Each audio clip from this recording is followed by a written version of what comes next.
Okay. Are we live? It's time to stream. Indeed it is. That was far quicker than last night's.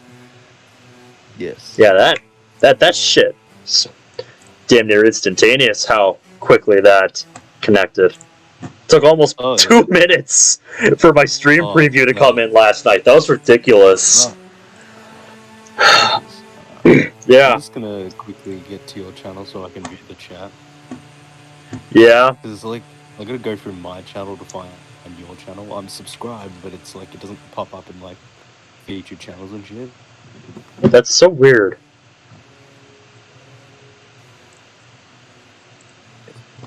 I'm scared to see what human Tsubaki looks like. I am glad that we've surpassed the point where the allegation description now no longer applies. I have lived through it. Mm-hmm. Alright, man, so I'm looking forward to is the trend. You gotta remember the transformation is complete. Yep. That's gonna be one of the biggest things on my mind tonight. Oh yeah.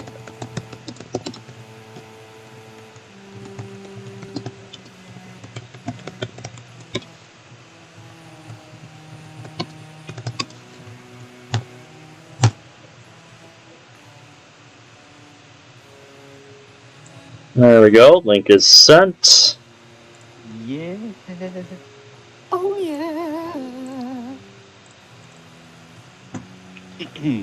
So what is new with you, mate? I didn't have much going on today.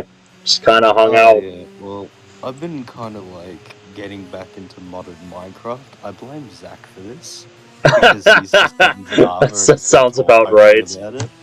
Yep. And I always had this really old survival map. It was basically kind of like a sort of kind of easier version of Skyblock. It's called Rejuvenate and Survive. You're basically on a floating island, and you have nothing but dirt. And you can vanilla. You basically have anything in a starting chest, and there are 2 secret rooms that are in a mountain. One's easier to find than the other, but the second one's really hard to fucking find. But yeah, pretty much. And since it's modded Minecraft, pretty much like you can get nearly every item in the game just through process and technology. Mm-hmm. Yep, and I already have a bunch of fucking resources, and that's pretty much what I was doing since that. Besides that, I'm getting ready to move out, so yeah. That's see. What I've been up to. Yeah, quite a bit. See what human Tsubaki looks like. It's just casual fear. Yep. Because I mean, really, after what we saw last time, that was starting to take shape. It's like, where is this gonna go? Oh yeah, like that's what I'm waiting to see. Mate, you have no idea how much I've been waiting for this. Who are you?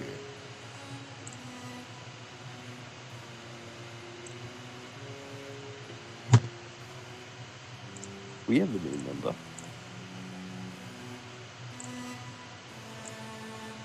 Awesome.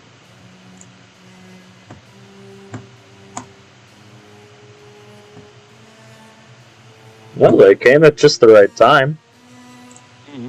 Well, I'm just gonna... Right as we're getting started. Oh, you have a member role. Let's hopefully we don't have to ban them. Because that would be unfortunate.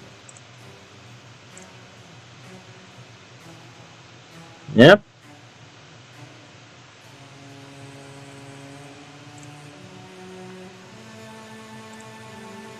I'll just tell them to... Yo, check out roles.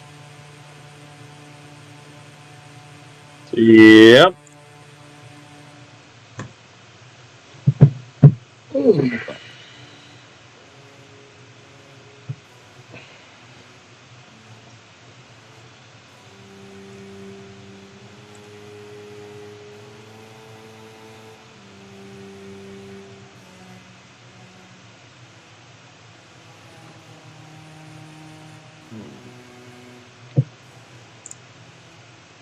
Friend of Zach's by the looks of it.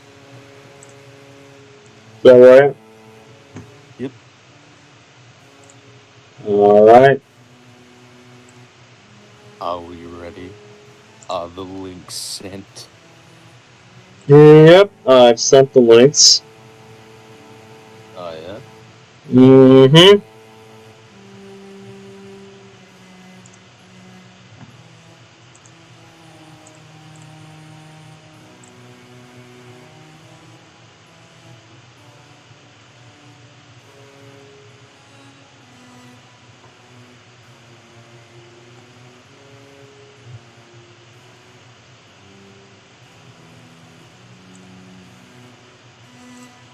Alright, are we ready? Yes. Let's get into it. Oh, yes. Yeah, we left off on this.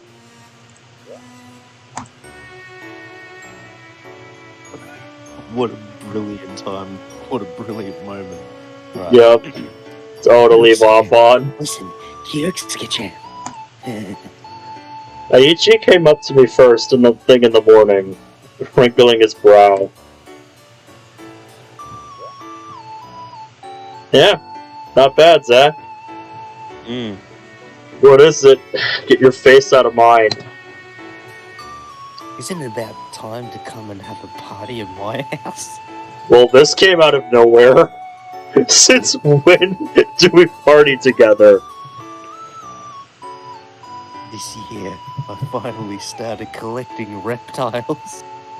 What? You're talking about pets now?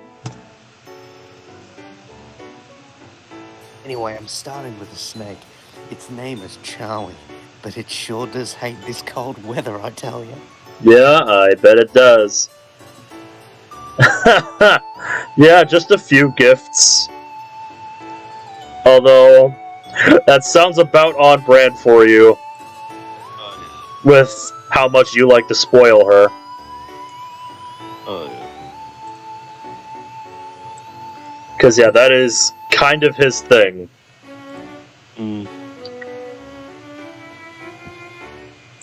Next line, my man. What are you trying to say? You want me to visit Charlie? Also, what's up, Sarah? What's up? Exactly, yo! There's something wrong with this kid. You guys seem to be having fun. What are you talking about? Ah, are you coming too? Thanks for inviting me. I absolutely love parties. Can't tell if serious or sarcasm. Oh, I have no idea. Remember to bring a gift. For Mr. Snake. For me.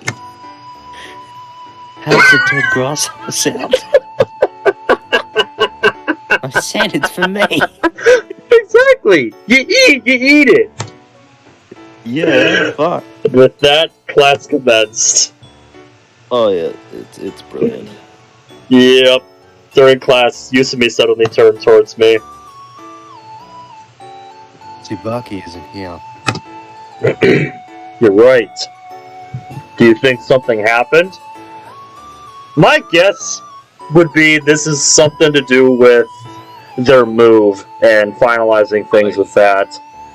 Oh yeah, I agree. I think most of the time it would be like something like that. Did you guys have dinner together yesterday? No, I backed out at the last minute. I feel Tsubaki has been really worn out lately. It's got me worried. I agree. She has her upcoming move to worry about as well. Azai-san, you really need to support her right now. Why me?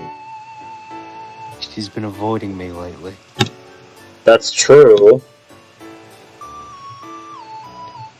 Tsubaki rolled into school at the crack of noon. Oh god. Good morning, everyone. I thought she might have come down with the flu or something, but she seems energetic enough. Why so late?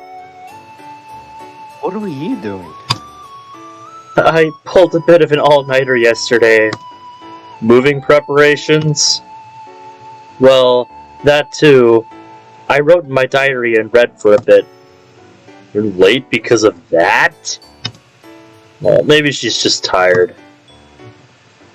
You're moving? Yeah? Where to? Fucking keep up, Andrew. Fuck. Mm-hmm. It's kind of comical how out of the loop Aichi is on, like, every major event that's happening. Oh, yeah. It's somewhere in the Central District, right?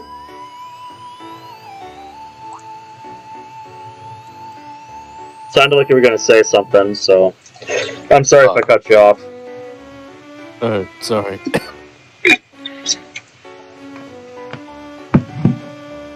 Yeah? I'm still thinking about what I'm going to do for Halloween this year, because since Halloween falls on a Monday this year, I'm probably going to have Halloween off, so I can do something more elaborate or do, like a big Halloween stream throughout the day. Oh, yeah. Yeah. If I'm not doing anything, I might join you for that one. I'm not sure what exactly I'll be doing. But I think for now it's safe to say I have some time to think about it. Oh, yeah. Yeah, it's really close to where you live, Azai-kun. Her voice jumped. It's no more than a 10-minute walk from my place. Yup, it's gonna be great. Isn't it a new building, too? Yeah. I had the guy show me a really good room. I think that's too bad. What? I'll have to check it out later, Zach. Nothing, I just thought, your old place had a real homey feel to it. Just fucking slaps him. The smile disappeared from Tsubaki's lips. But my house is really old. There's always a draft, the walls have sand texture coatings, and we don't even have a heater. It's freezing during the winter. Well, I've always lived in the city, so I've wanted a house with its own outside door and yard ever since I was little. Really? You've always lived in an apartment? Oh, actually, kid, my dad travels a lot and my mum gets home really late. So that's how it is. She nodded gently. Just call me next time. I'll come and cook for you. Well, at least that part of Tsubaki doesn't seem to have changed. To tell you the truth, I get lonely often. Oh, I'm sure you do. Oh, yeah. Still, this is the first time I've heard of Aichi's family situation. Indeed.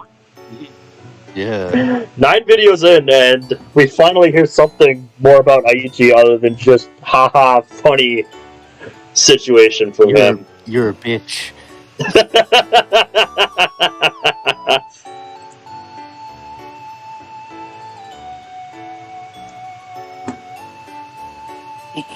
Looks like I might have overdone it. Still, this is great. The whole tragic past thing really works well. Maybe next time we should go with the whole orphan angle.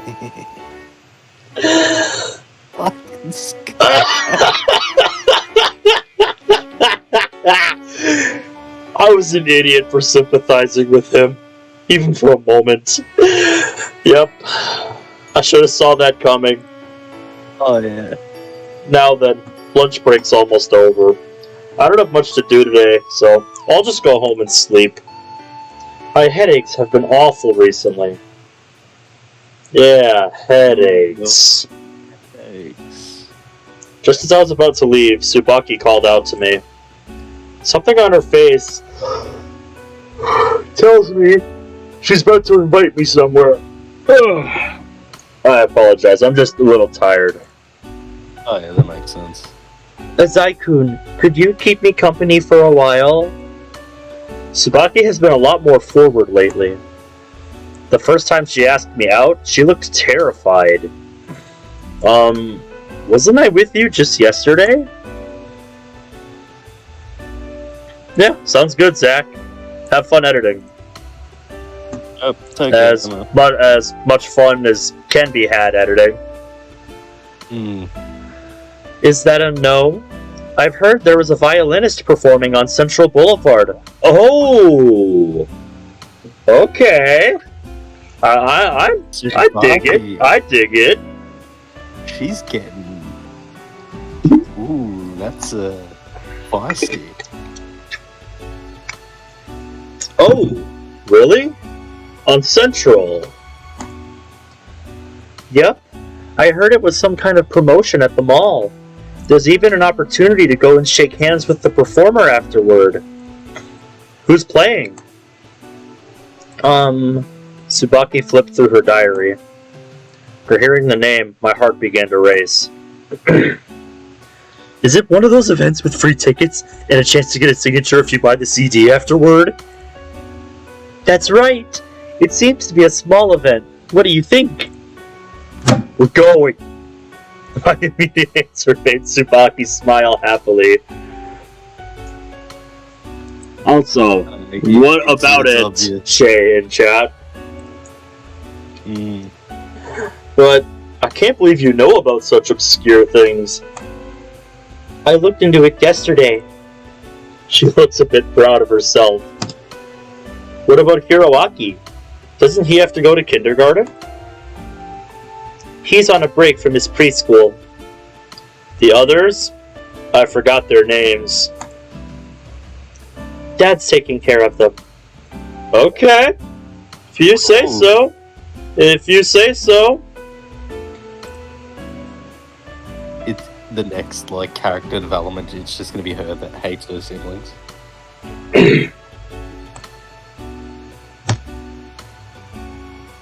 Big sister Tsubaki has awakened. Yes. What about moving preparations? Wait, am I nagging you? We can pack later tonight. If worst comes to worst, we could do it tomorrow even. Well then, let's go! I really want to have some fun today.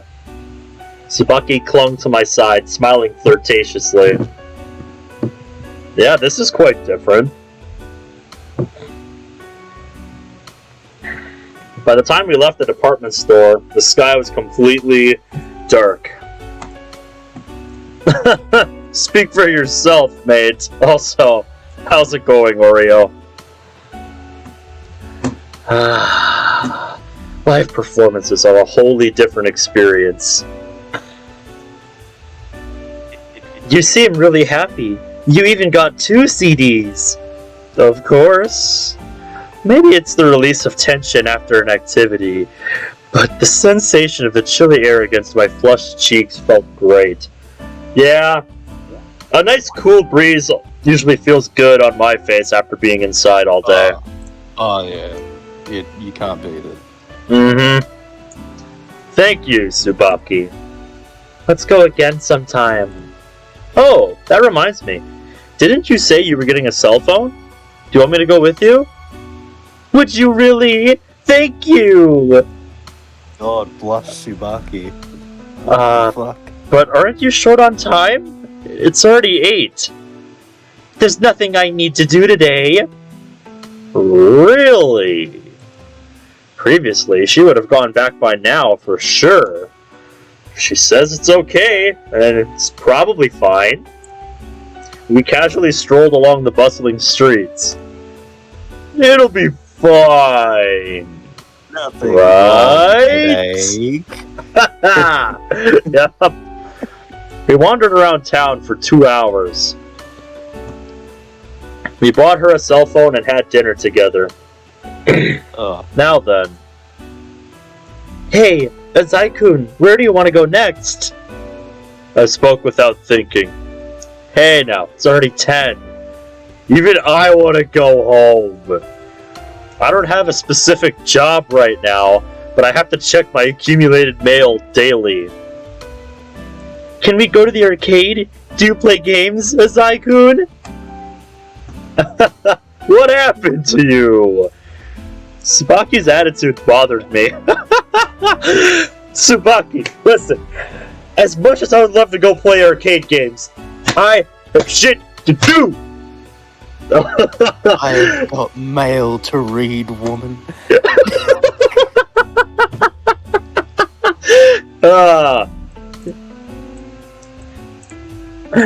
Oh, I know. Yeah, don't even talk to me about the Wild game. Jesus Christ. That was painful. That third period was painful.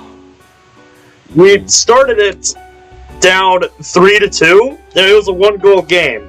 Now, keep in mind, we were playing last year's Stanley Cup champions, the Colorado Avalanche. So, third game of the season, we're having our first match against the defending champs. So, great timing when we're 0-2 to start the season, right? So, it's a 1-goal game, and we could really use a win to start to build some momentum in the season. And it's like...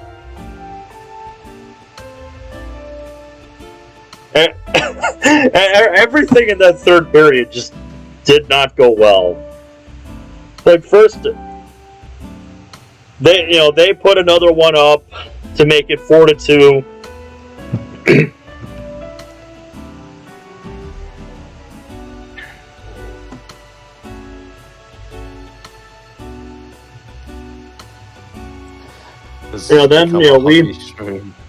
Then we went up. Then we, got down to work and made it a 1-goal game again. It was 4-3. Then, on commercial break, we were flipping through a couple channels, and when we came back, we saw that, we had taken a penalty, so, we were down a player. We had a golden opportunity, shorthanded, to tie the game, and our guy just could not corral his stick forward enough to sweep the puck into the net after he got behind the goalie. It's just like, dude, you can't miss that. And then guess what? They marched right back down the ice and put up goal number 5. And all of a sudden it was a 2-goal game. And it's like, well, shit. It's a 2-goal game and there's like 5 minutes left. So now we have to pull the goalie earlier than we would have wanted to. And with like a minute 20 or so left, Colorado takes a penalty and we had the goalie pulled. So we have 2 extra skaters than they do in the offensive zone. But we don't have a goalie because we had to pull him to get skater number 6. So it's like, you'd think in that situation we'd be able to at least get 1 goal. And yeah, I figured out who you were, mate. Nice to see you here finally.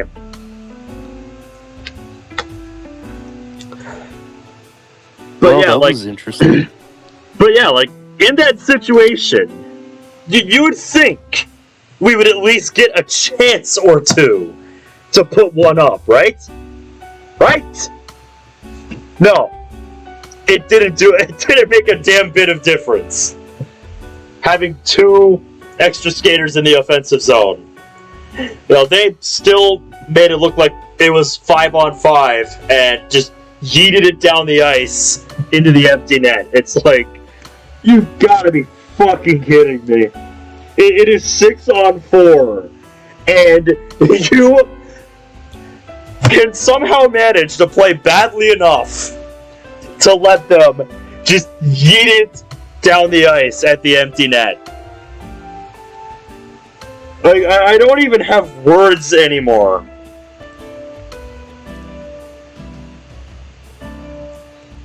So, yeah, we allowed 7 goals each in our first 2 games, and then 6 goals tonight.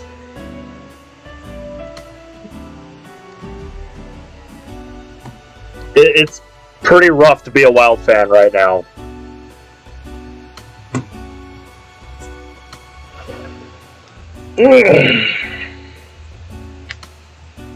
Anyway, let's get back to the story here now. I almost... canal. Sorry, that was a bit of a tangent, My but comment, like I just put in chat, like just roughly describes my mood right now. I'm a read solo leveling for what game? It's a manhwa. It's like a comic, Korean. Oh, okay. What do you mean? I'm a read. Yep. Are you the type to stay out this late? I don't think there are any strings of words as incompatible as Tsubaki and the arcade at night. What are you talking about? Couples are always playing those crane games, aren't they? I want to try one of those things. What happened to the Tsubaki I once knew? No matter how much she likes me, she's being so strangely forceful about wanting to hang out. What, did the night owl in you suddenly awaken? Maybe. You might be right. Tsubaki maintained her playful attitude. It's not like we were doing anything bad. It's not a problem to be late for school once in a while, and there's nothing wrong with going to the arcade. Still, something's strange. In the neighborhood. Yes. Who are you gonna call?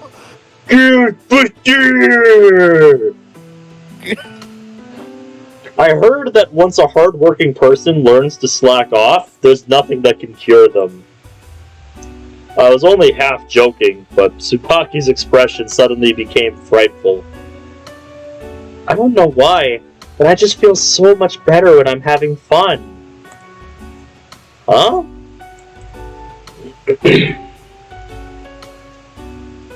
When I'm out with you, I can forget about all the hateful things, and everything feels light and easy. I know that I can't continue like this, but that thought just makes it all the more pleasurable. Way to drop a bomb. It was a joke. God. I think I've only seen that kind of laughter, the kind with her mouth wide open and her teeth shining, recently. Oh, that's funny, mate. Oh, yeah. Let's just head home. We can go to the arcade next time. Sure. Sorry for asking too much. It's good to see that she's still as earnest as always. Hehe. I feel like I'm being observed. It's just your imagination. Let's go. I'll walk you home. She shook her head. But, Azai-kun, She's about to open up again. I think I've put up with too much. Up until now. Maybe it's that release of tension from having the incident resolved. She looks like she's been possessed by something. Yeah, not in the literal sense, but I know what you mean. Oh, yeah. Thanks for coming all this way. The air over here is really nice. I can see a lot more stars out here than I can from my apartment in the Central District.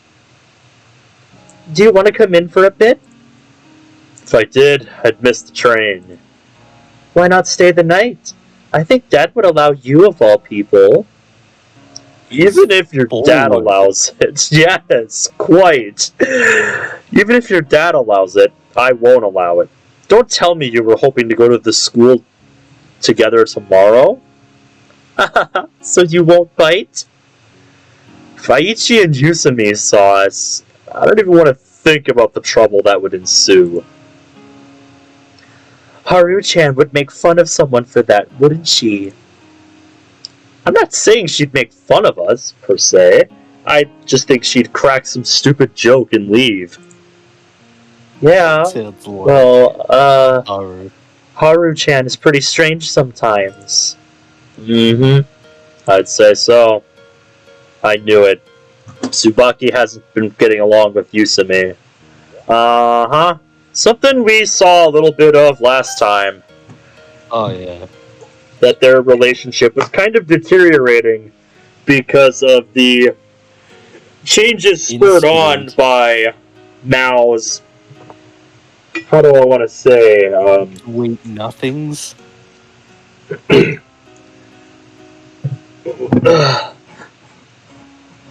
I don't know, just the way he has been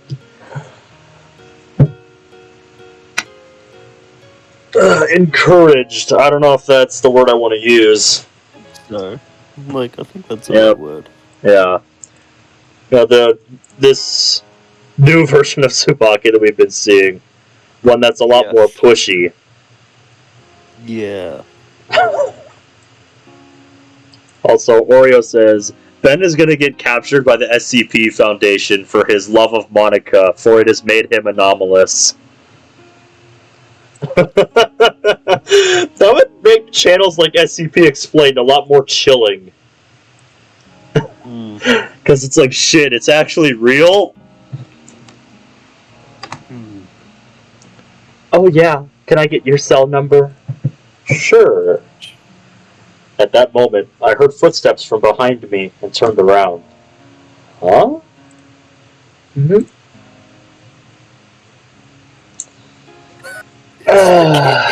Yep. Ah, Oni-chan, you're home! Wait, Hiroaki, where have you been? I went to get ice cream bars! In his hand was a convenience store bag. Alone? Yup. You little shit. Yup. Little shit. Clearly he has learned nothing from his experience.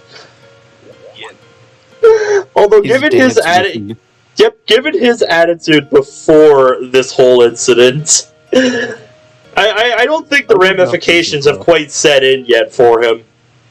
Oh yeah. Yeah, he probably still doesn't understand exactly what happened. So yeah, his encounter with Mr. Horse hasn't kicked in yet. No, the reality of that situation hasn't quite set in for him, what that actually was. Why did you do that? That's way too dangerous! Tsubaki was furious and closed the distance between herself and her brother. You idiot! Where's Dad? Dad looked really busy, so I sneaked out by myself. And so you just went out alone? Did I do something bad? Where did you get the money? I borrowed it from your money box. Oh no! Oh no! Hiroaki, what have you done? You've angered the modified Leviathan. Oh no! Hiroaki, you have made a horrible mistake. Yes. The Kratos theme now Oh. Her lips were trembling. I could hear her agitated breathing. Tsubaki opened her eyes wide. Hiroaki, don't you understand my feelings? Hiroaki, a bad man took you away, remember? I told you, it wasn't a bad man. Yes, he was! We were all so worried about you! Maybe Tsubaki had frightened him. Hiroaki quickly became frank. I'm sorry. His little head drooped down. Tsubaki stared at her brother, dissatisfied. My eyes trickled down her arm as it dangled powerlessly at her side, and came upon a tightly clenched fist. Oni-chan? Maybe Hiroaki had been expectantly waiting for Tsubaki's forgiveness. Don't make me worry like that. Maybe, like always, Hiroaki was anticipating Tsubaki's warm embrace. Jesus Christ, Dad. Why did you ever take your eyes off of him? Tsubaki continued muttering weak complaints. Sorry, Oni-chan. Did I make you worry? I think the answer has already been made perfectly clear, kid. He is pissed. Mm-hmm. Seems like she's learning to be a little more assertive. Oh, yeah. Hey, Tsubaki, calm down a bit. Yeah, I know. I finally found an opportunity to intervene. But didn't you come home really late too? There's nothing wrong with me doing such things. I'm a grown-up. Sorry, Hiroaki-kun. I was out playing with your sister. That's why we were so late. Things are getting complicated, so I try to salvage the situation. Even though I was happy with Mr. Horse, I was lonely, too. I get really lonely when I can't be with Oni-chan. So play with me! Oh. Tsubaki didn't nod in response. I have to finish packing for the move. Tsubaki moved her gaze away from Hiroaki. Well then, good night. Yeah, see you tomorrow. After we exchanged numbers, we made some small talk and parted. That was fucked. Yeah. Whew. That Not was good. painful to watch. Yeah, not good. Tsubaki is reverting into a base being. The unrealistic part of her nature has begun to disappear. Maybe something has been bottling up inside her all this time. Now that I think about it, she's taking care of such a huge family in place of her sick mother. Yeah, taking its toll on her, I would imagine. Oh, yeah. She has no idea how to have fun. She doesn't know much about the world. This even got her into trouble with a scout once. She always gives people the benefit of the doubt and tries her damnedest for others. What would happen if a person like that broke? Tsubaki means no more to me than any of my other friends from school. She's just a person I can relax with. That's the way it should be, but it seems that our bonds lately have been running a little too deep. I should just go to bed. My headache didn't attack me that night, and I slept soundly. Probably for the first time in a while, based on the sound of it. Yeah, very interesting indeed. Hal hasn't tried to... Oh, no. Here we go. Aichi caught me first thing in the morning. Hey, so what are the plans for the party? Doesn't really matter to me. It's all good as long as I'm free. Let's do it today. Well, that's rather sudden. But isn't there a festival tomorrow? Oh, right. You're planning a party? Yep, you should come. It's at my house. I totally will. It sounds fun. Yusumi then appeared out of nowhere. Tsubaki, are you alright? What do you mean? You don't look very well. Indeed. 2 black circles ornamented Tsubaki's eyes. Wait a minute. I'm fine. What about you, Haru-chan? Your hair is all over the place. Tsubaki responded with a smile. That's because it always is? Yeah. Not sure what you're trying to Tsubaki. get at there, Tsubaki. Tsubaki has learned skill. Subtle bitchiness. Yes. Quite. Then, about the party. I have to bring Hiroaki home first. I'll be a bit late.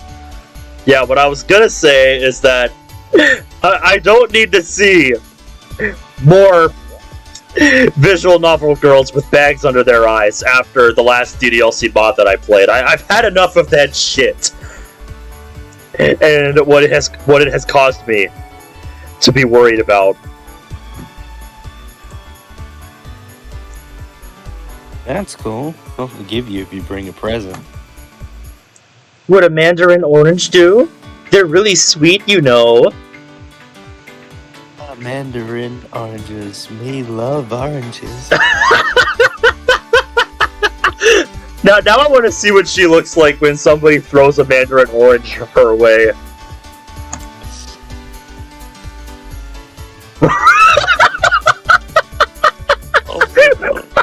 What are you, a caveman? You're coming too, right, Haru-chan? Yeah. Yusumi looked at Tsubaki with a serious face. Should I decline? Why? Is there something you have to do? I see. Yusumi kept silent after that. Should we invite Cannon? Oh no. Yeah, I know it's a little early, movie. Cyril kids. I had extra time today because I had the day off work. And as soon as it became 6-3 in the hockey game with 30 seconds left, I'm like, alright, nope, I'm not sticking around to see this. And that is Didn't where even I bother. came in. Yep, didn't even bother to finish watching Monday Night Football either. I didn't really care about either of the teams involved in Monday Night Football tonight.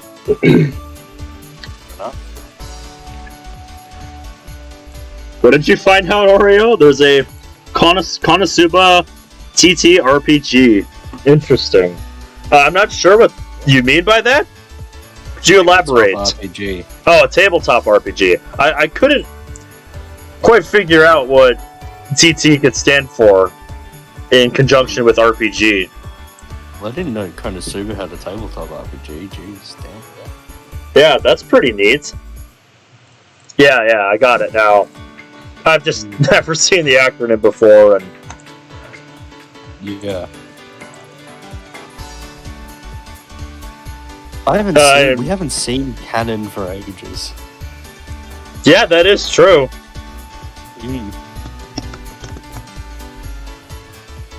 Oh, okay, it's a novel series. According to just punching the name in on Google. Oh yeah. Well, I know what Konosuba is. Okay. No, let it be. Canon-chan's very busy with her skating practices. I didn't leave her out just out of cute cruelty. If that's what you were thinking. Definitely not. I guess you're right. The tournament's coming up soon. Yet, the person in question, Cannon, was napping on her desk. What then? What will you be bringing as a present, Kyosuke? You have poisonous snakes, right? How about a mongoose? Not a poisonous snake, but if you think you can bring a mongoose, I'd like to see you try. Have I been playing around too much recently? There are no major jobs right now, so it doesn't matter, but still. Azai-kun, you are coming, right? Tsubaki's pale face worries me. No! Fuck! It's the same thing I was seeing last night. It's the same fucking thing This is the same fucking thing I was seeing in that fucking mod that I played last night. Don't give me more of this shit. Hey, Tsubaki? I spoke as I thought it wasn't important. Or spoke as though it wasn't important, sorry. I get the feeling that you're becoming more ordinary. What all happened? It's... What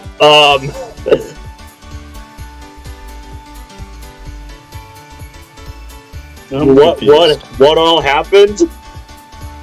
In part 2 of Keeper of Reality? Lots of horrific shit. Oh yeah. Oh, in this stream.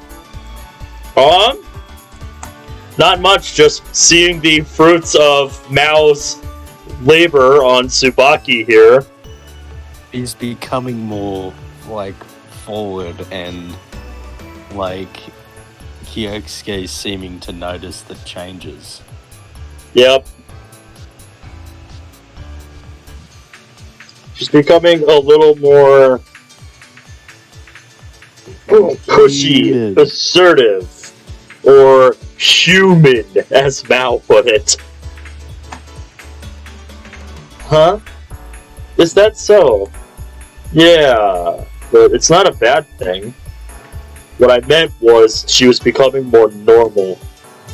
Without that strange naivety, it was actually easier to communicate with her.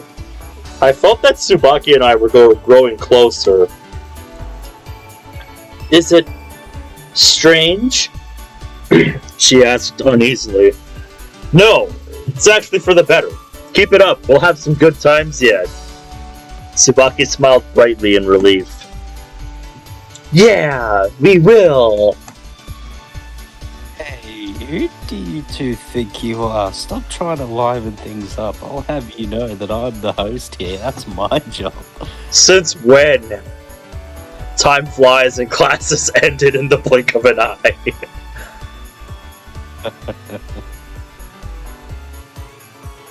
Sunset came earlier each day.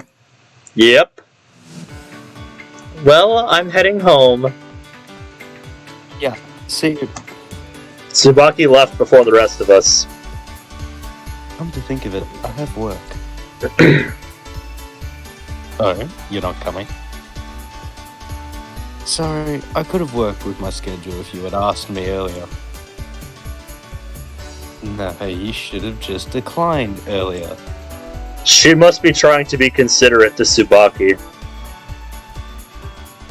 I'm not trying to avoid Tsubaki, alright? But I'm worried about her. Well, you're not the only one. Worried?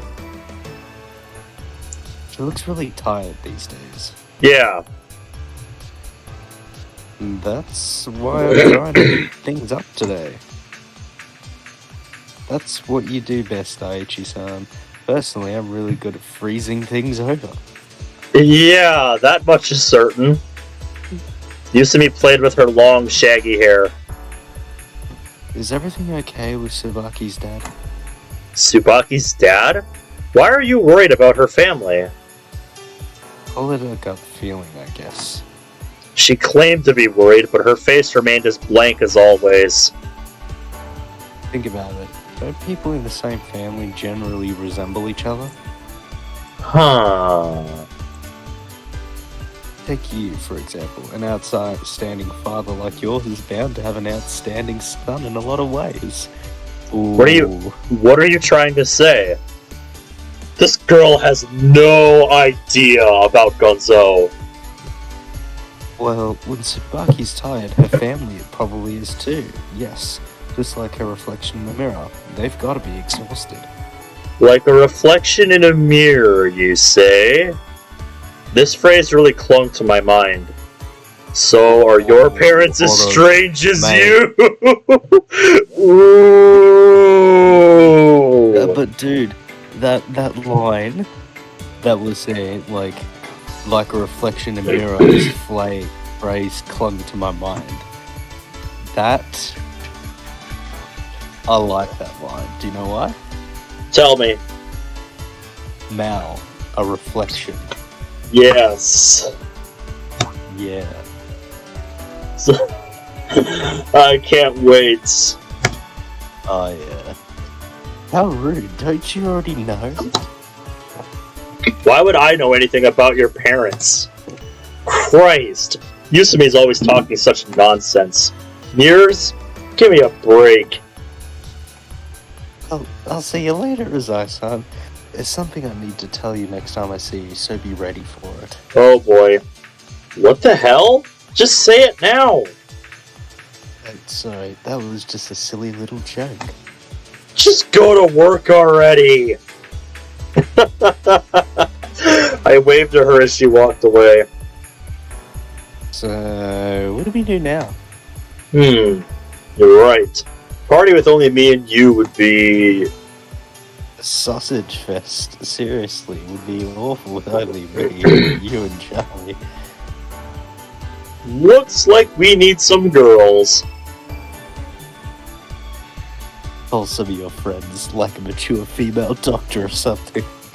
Eh. How about that girl Miki-chan, your FWB? Miki-chan's not my FWB. That's out of the question.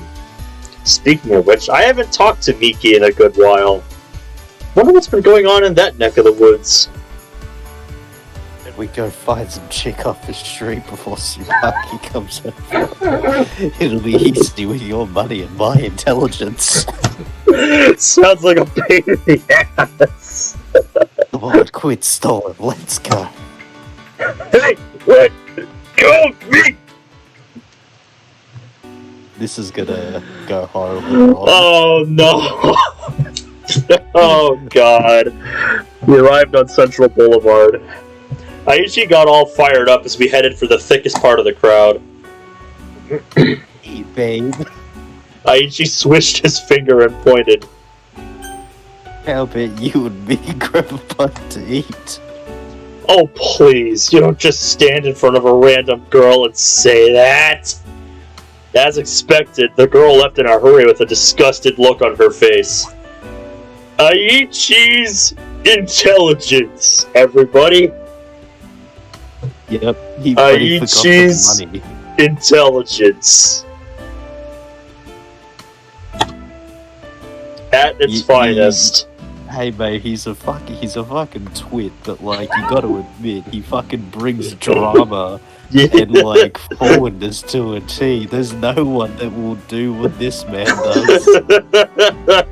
Yep, I have to at least respect it to some degree. Without like, embarrassment or remorse, he says, "Hey, No, babe, wanna get a bite to eat?" he does not Like give a fuck about anything he says. doing like the Fonz look.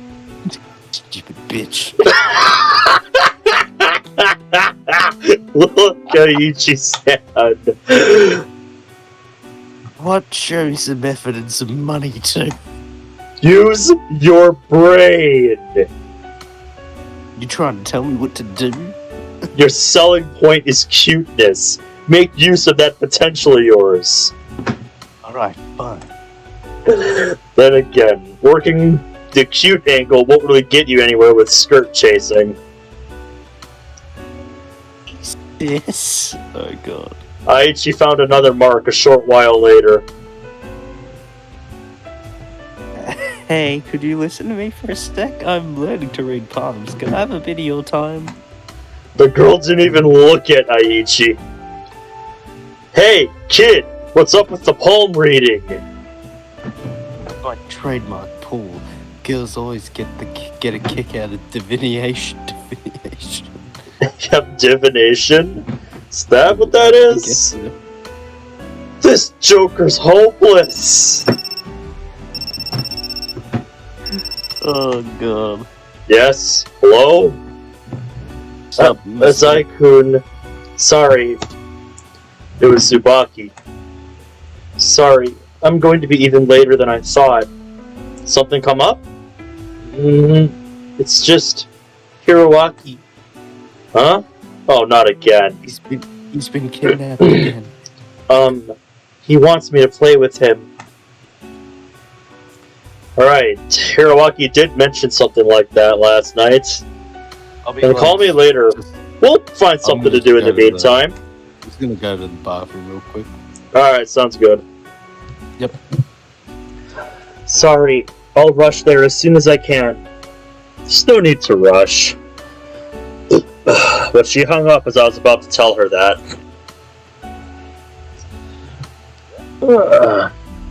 What did she say?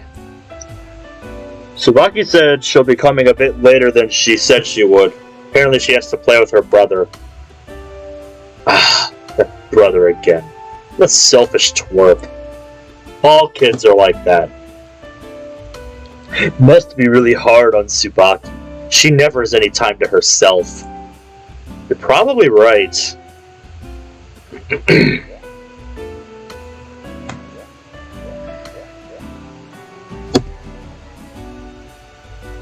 What's up, Onyx? Good to see you.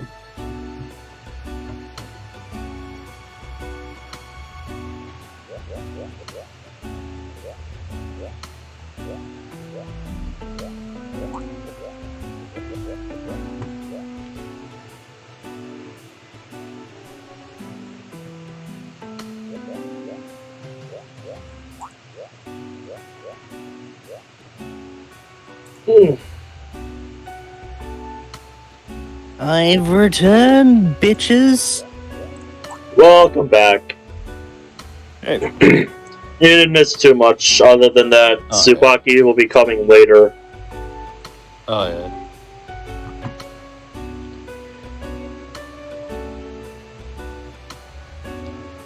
Oh, yeah. Yeah, apparently Hiroaki wants Tsubaki to play with her. Yeah, I got to that part.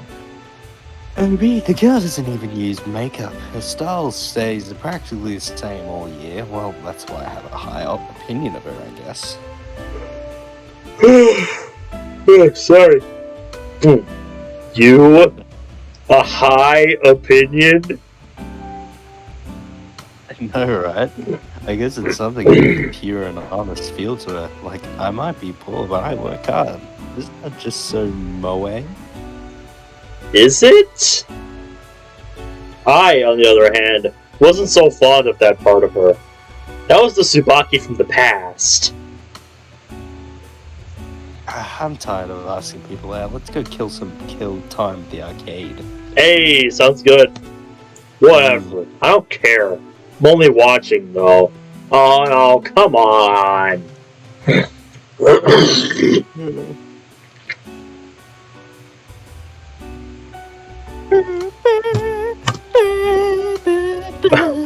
Arcades are only a waste of money. Yeah, if you don't know how to fucking win. Oh, yeah. We decided to wander around Central Boulevard until Tsubaki called.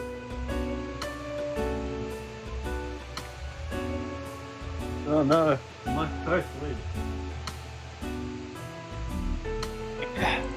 Doesn't she realize it's already 10? Yeah. Who knows? Tsubaki still hasn't called. Let's just cancel it. Might be a little rude to Tsubaki, but I can't take this anymore. Fair enough. I'll call her and pass it on. Let him go home. Yep, that sucks that fell through. Sure. Aichi disappeared in an instant. I'll head home soon too. Let's take care of some business first, shall we? Wouldn't hurt to show up at the company either. Top management has been doing a real good job lately, so there hasn't been much need for me to butt in. They've asked for my advice a few times. Hey! Help-a-me! Good to see ya! How you doing? Yeah. My advice didn't mean anything, of course. Guess they just wanted to make use of Gonzo's influence. An hour had already passed before Tsubaki called. I see that. I've been keeping track of that in the art sharing chat. You've been doing well. Yep, all the stuff for Spoopy Monker Month on top of the other art you've been doing. Spoopy? Yep, it's been fun to check in on that every day. It's pretty late, you know. Sorry, what are you all up to now? We gave up a long time ago. I could feel Tsubaki's anxiety, even through the phone. That's so... Come on, we could have a party any day.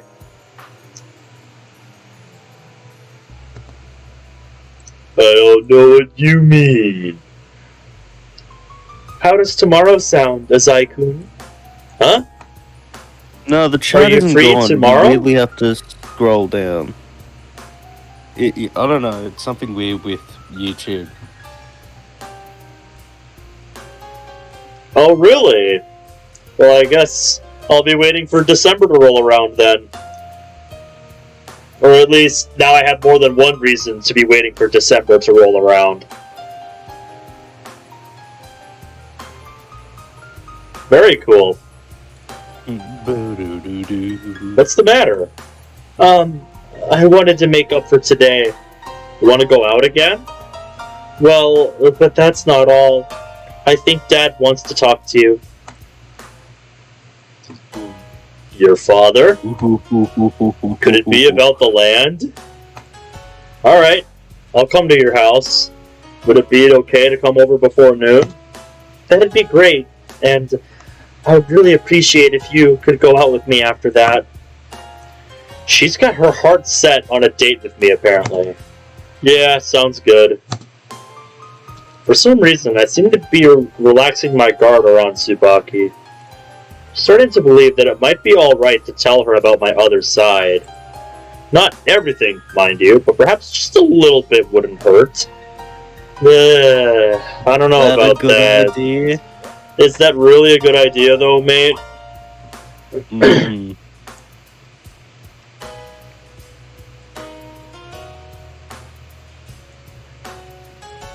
Yeah, dude.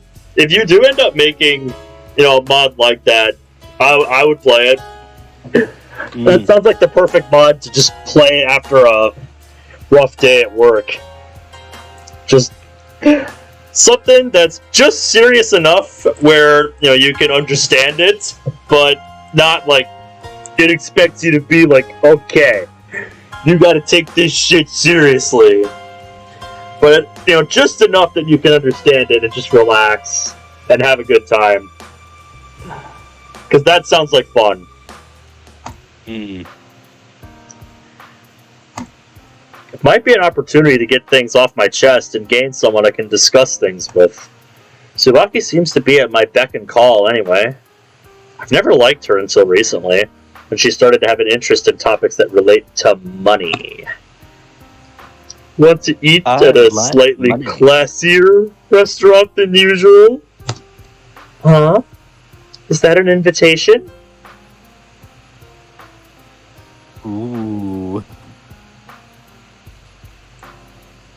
Yep. It's funny? I just played a mod on the server last night called Chibi Club. I played a demo for it. The full version isn't out yet. But my god, that was a funny one. But in a more stupid kind of funny. Oh, yeah. But yeah. Let me know how it goes if you decide to do it.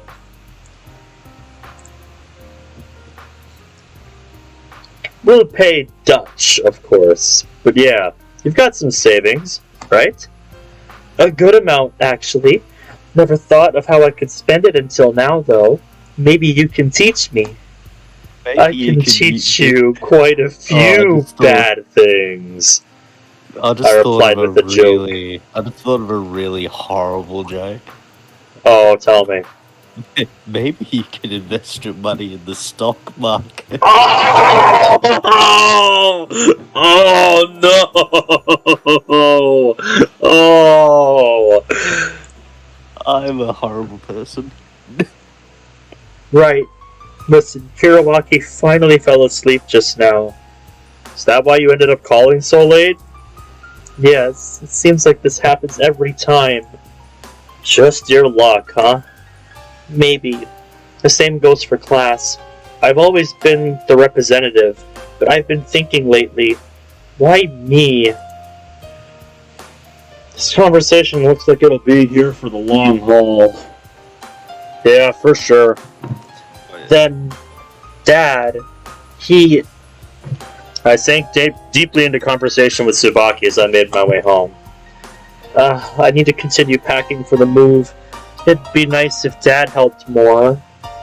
Tsubaki started complaining. Even her tone changed. I felt like I had trampled over something precious but that only served to tickle my sadistic urges. I had tasted for the first time the pleasure that comes from defiling others. The entire sensation felt a bit base. Nevertheless, dragging a pure girl like Tsubaki down to my level left me with an ecstatic grin. Speak for yourself, mate. Jesus. I could not tell. Yeah. God, that was eerie. Yeah. Especially at the end. Yeah, at the very end of those last 5 lines, just... Jesus. Yeah.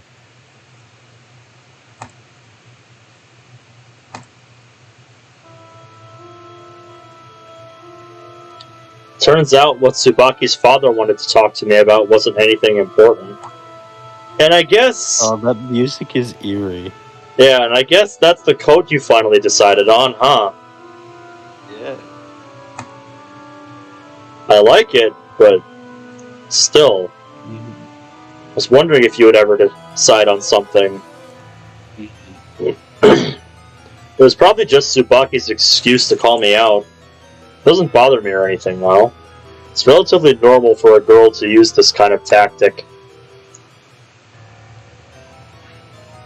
Tsubaki, who was dressing up in front of the mirror, probably didn't even have a single thought of deceiving me. This is the way it should be. Tsubaki, where did you get that outfit? Online. You know, you can buy anything through the internet these days, and they usually even have next day delivery. It's so convenient. You didn't know about this before? Yeah, because I had no internet before. I feel like I've been missing out. Her expression might be bright, but I get the feeling that it looked a bit haggard as well. Oh, Tsubaki, how the internet has changed since the late 2000s. God. How the internet has changed. Oh, yeah. Have you written in your diary lately? Nope, not at all. I don't have time for that. Her eyes were dull and seemed just a bit empty. Jeez, I should give up on that. Nobody writes in a diary for fun nowadays. What do you think? Is that really how you feel? Personally, when someone says Tsubaki, I immediately jump to that diary of yours. Yeah. What I truly want to know is what motivated that decision. Oh, yeah. Like, is she just doing that of her own volition because of the situation that she's in? Or is this a continued extension of Mao's influence, causing her to change just for Azai Yosuke's sake? Kind of like a domino effect. Yeah. Like, he introduced the suggestion of things, and now, like, it's slowly growing. And Indeed. now that she's had a taste of fun and that, like, it's basically slowly corrupting her. Yes. And how'd she even realize it's happening? Tsubaki wrinkled her eyebrows. Hey, sis! What is it, Hiroaki? Let's go play hide and seek! Maybe later. Hey, do you think this looks nice? Tsubaki held out her new clothes for her brother to see. Nope. Damn! Savage! Savage little kid! Huh? Kids sure are frank. No shit, mate. God damn. Fucking just... What's wrong with the clothes that I said were pretty before? The coat with the hood? Aren't I always wearing that old thing? Yup. My friends even started calling you Poor Devil. But didn't you say you liked it? Ooh. Ooh. Is something wrong, Oni-chan? Azai-kun, what do you think? Tsubaki looked at me with pleading eyes. If I had to choose between one or the other, I'd say the new clothes are a bit more fitting. Really?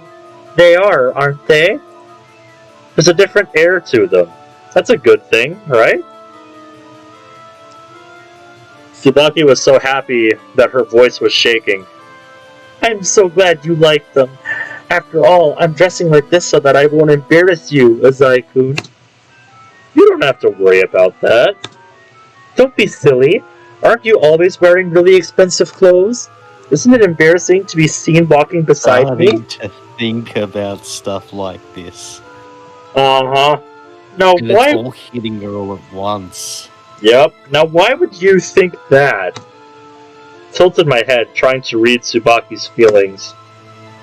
Huh? Is it strange to worry about things like that? Ordinarily, I would say no, but for you? Yes. Yeah, this is out of character for you. Oh, yeah. No, not at all. It's very normal. That's a relief. I think I've been sort of tired lately, you know? I've started blabbing out what I'm thinking.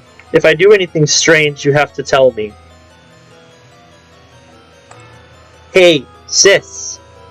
The ankle biter was spinning around Tsubaki's knees as usual. Find Dad. He'll play with you. But Dad's busy with moving. Her father has been packing since the morning, apparently. Sis and Azai-kun are going to leave soon. Tsubaki raised her voice. Where are you going? I want to go too. No way. Jeez.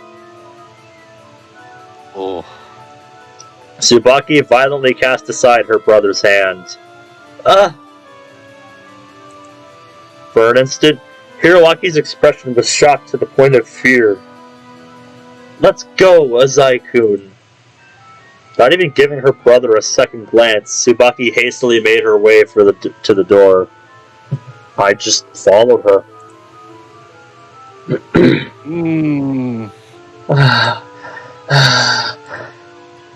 Tsubaki was gasping for air with huge gulps. She didn't exactly seem to be in good condition to be going out. I meant to change into something else. She touched the coat that she usually wears with a dissatisfied look. My excitement for our upcoming excursion dashed, I gazed over at Tsubaki. Is it okay for you to skip out on packing today? Your dad looks like he's working too hard. It's fine. I've been doing pretty much everything recently. Still, can't believe you're finally moving. I did a lazy stretch. Looked at the house's ancient exterior. Haven't you lived here all your life? So what? Uneasy, she answered with a question. Nothing. I was just thinking that you might miss some things about this place. Yeah, some things. Her words were unclear, and her line of sight flitted about. Dude, I don't know if it's me, but do your eyes look different? You mean like they look a little more dull? Yeah. Yeah. That was mentioned earlier, but I can really see it now.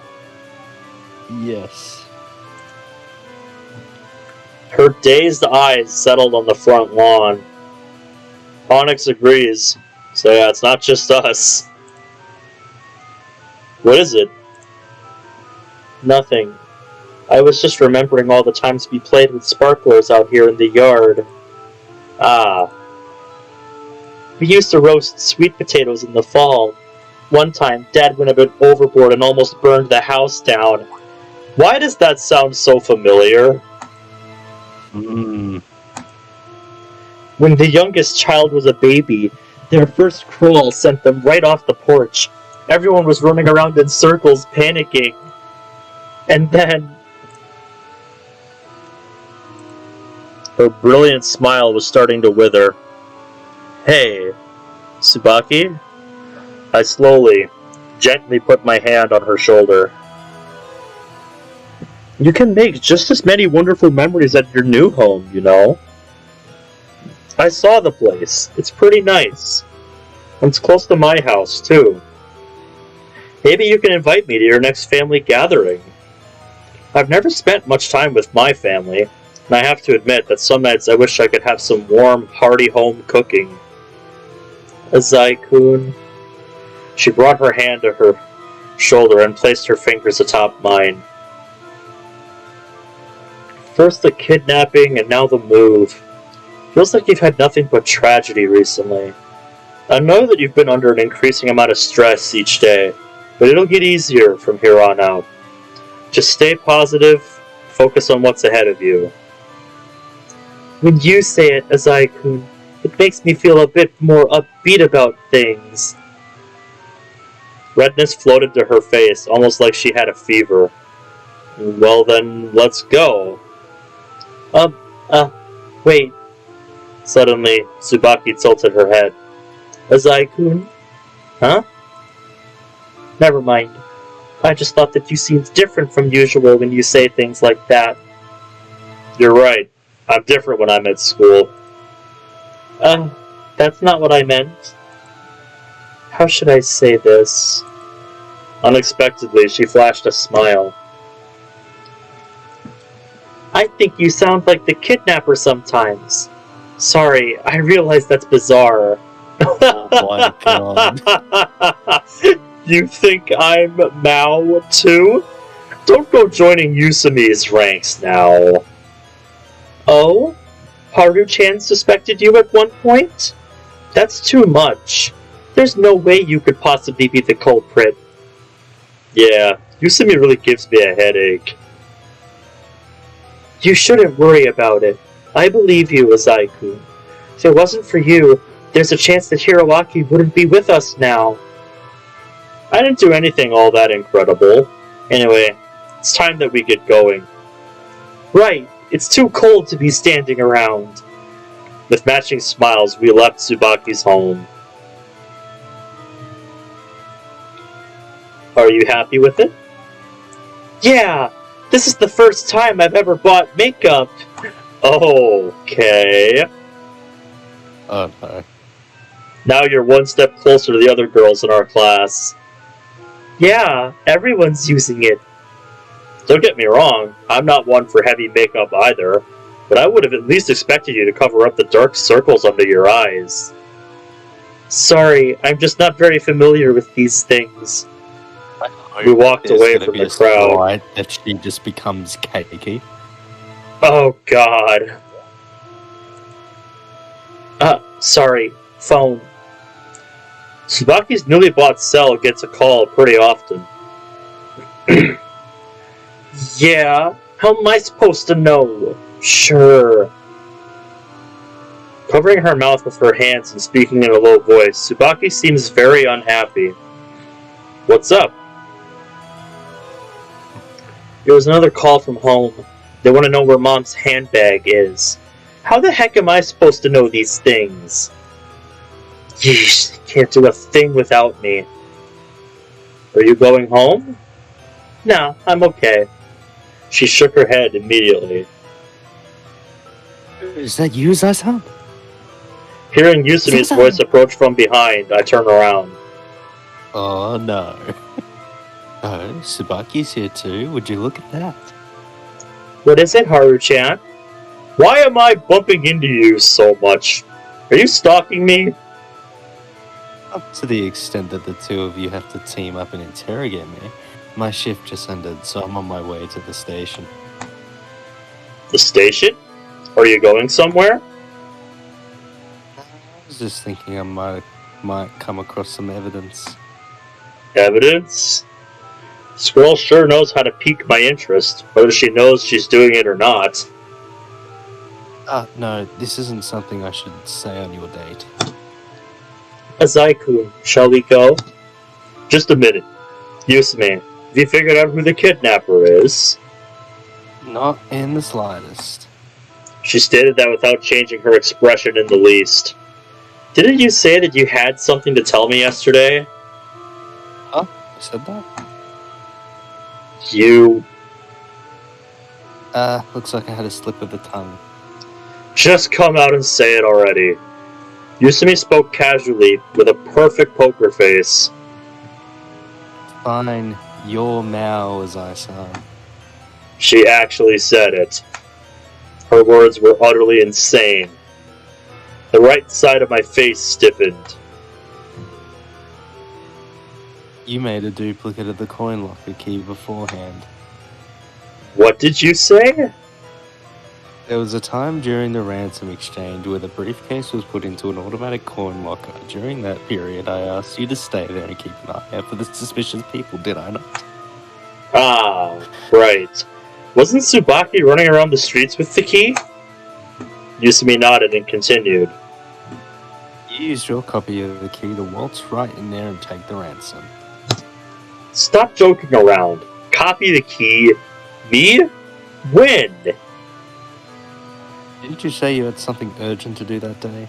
If you wanted to copy the key, you could have done it in half an hour at a nearby locksmith. I have no memory of doing that. You really hit me in a blind spot there. The trick itself was simple, yes, but I never would have thought that the kidnapper was someone I trusted so thoroughly. I could say nothing against that. Even though I'm definitely not the culprit, I couldn't think of anything at the moment to check Yusumi's logic. Haru-chan, that's enough. Don't you realize this has nothing to do with you? Looks like Tsubaki is still on my side. I don't like this, Haru-chan. I know you were only helping us out, but in the end, nothing was solved. Yusumi's poker face still stood strong. Why do you have to bring this up now? I'm out having fun so I can forget about that stuff. Exactly. Let's get out of here. I urged Tsubaki while shaking my head slightly. I'm feeling dizzy. Hey, Yusumi, I'll forget about what you said just now. Really? I appreciate it. Still, I have one last thing to say. Haru-chan! If what I said makes sense, please give yourself up immediately. The police will find evidence. They'll also comb through the list of nearby locksmith and watch the security videos from the station. Those police you mentioned, have they even made a move yet? No. I can barely contain my chagrin. I think it's pronounced chagrin. Chagrin.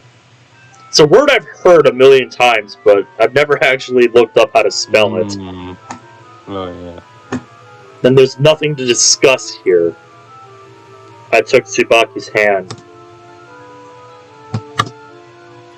Bye, Haru-chan. Yusumi nodded slightly and left. Don't mind her as I come... Ah. Yusumi hasn't given it up yet. Still, as long as the police aren't informed, everything will be fine. Huh? What exactly will be fine? I pondered this thought deeply. No, I'm overthinking things. I just don't want the police to find out about the connections between the Azai Corporation and the Suwa Alliance. I can't possibly be Mal. Actually, that reminds me. I haven't gone to Dr. Akimoto's clinic lately. Yeah, you kinda quit going there. Because you're like, this is a fucking waste of time. Yes.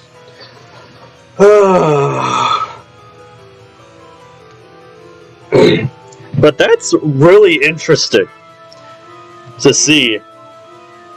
I think we talked about it earlier about, like, Mao being aware, you know, of his other half, but Kiyosuke not being aware of his other half. You know, he's still under the belief that it couldn't possibly be him. Yeah. That's a really interesting dynamic. Yeah. What is it? Don't worry, Azai. Even if you were Mao, I wouldn't mind. That was probably a joke, but I can't bring myself to laugh. Say, ready to go eat? She held out her hand again. Tsubaki is very obedient to me. I should shake all this off and just try to enjoy being with her.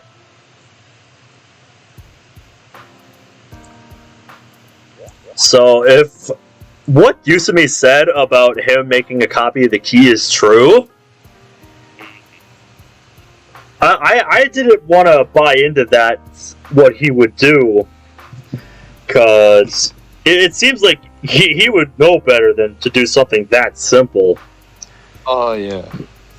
I still have a theory that it's the police exchange, but I guess we'll Yeah, I'm still convinced it has to be something with the, stop that, the run-in that Tsubaki had that day with the cops that they found.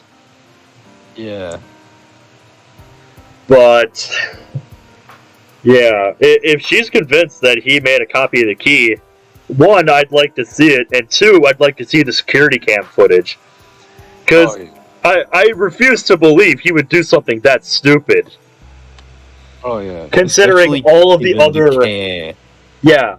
Considering all of the other steps he took with this plan.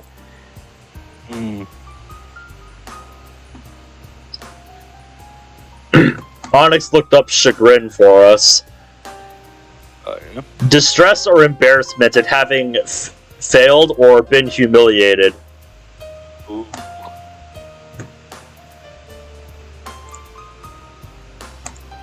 That was so much fun. She held out her arms and stretched lazily. The Tsubaki from before definitely wouldn't do something like this. We were out for an entire day. Are you satisfied? Yeah! And the dinner was delicious! Isn't it wonderful to have money? Tsubaki nodded grandly. I'm learning so much about the world. I was never interested in these things before, but it looks like money really is important. Depending on how you use it, money can buy you anything. Anything? Like what? Oh, like your heart. I said this half joking. What? Oh, come on. You don't need money for that, do you? Sorry, that was a bad joke. I guess I have a reputation for putting my foot in my mouth. We laughed and chatted in the empty park for quite some time. It's kind of fun. If I were a normal human, and we continued to do stuff like this, I might actually fall in love with Tsubaki. But beyond the fun, there's an air of sadness hanging around us. Yeah, you don't say. Yes.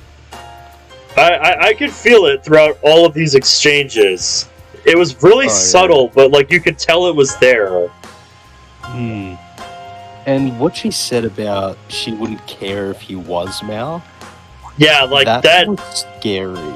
Yeah, like that is messed up. That should not be okay.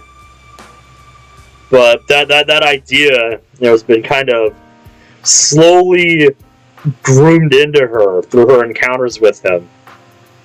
Yes. I'm always reluctant to part with her for some reason. Hey, Azai-kun, what are you up to tomorrow? Oh, are you inviting me again? Yeah, is there something wrong with that? I'm busy tomorrow. You help your father with work, right? Is it tough? What kind of tasks does he have you do? Tsubaki assailed me with non-stop questions. Are you interested? Totally. I thought it over for a while.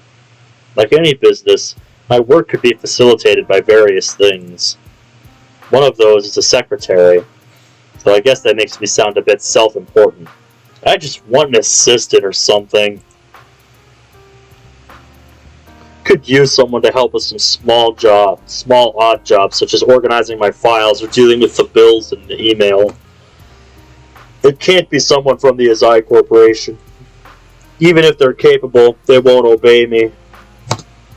The loyalty they've sworn is to Gonzo, not me. The near future, I'll need my own organization.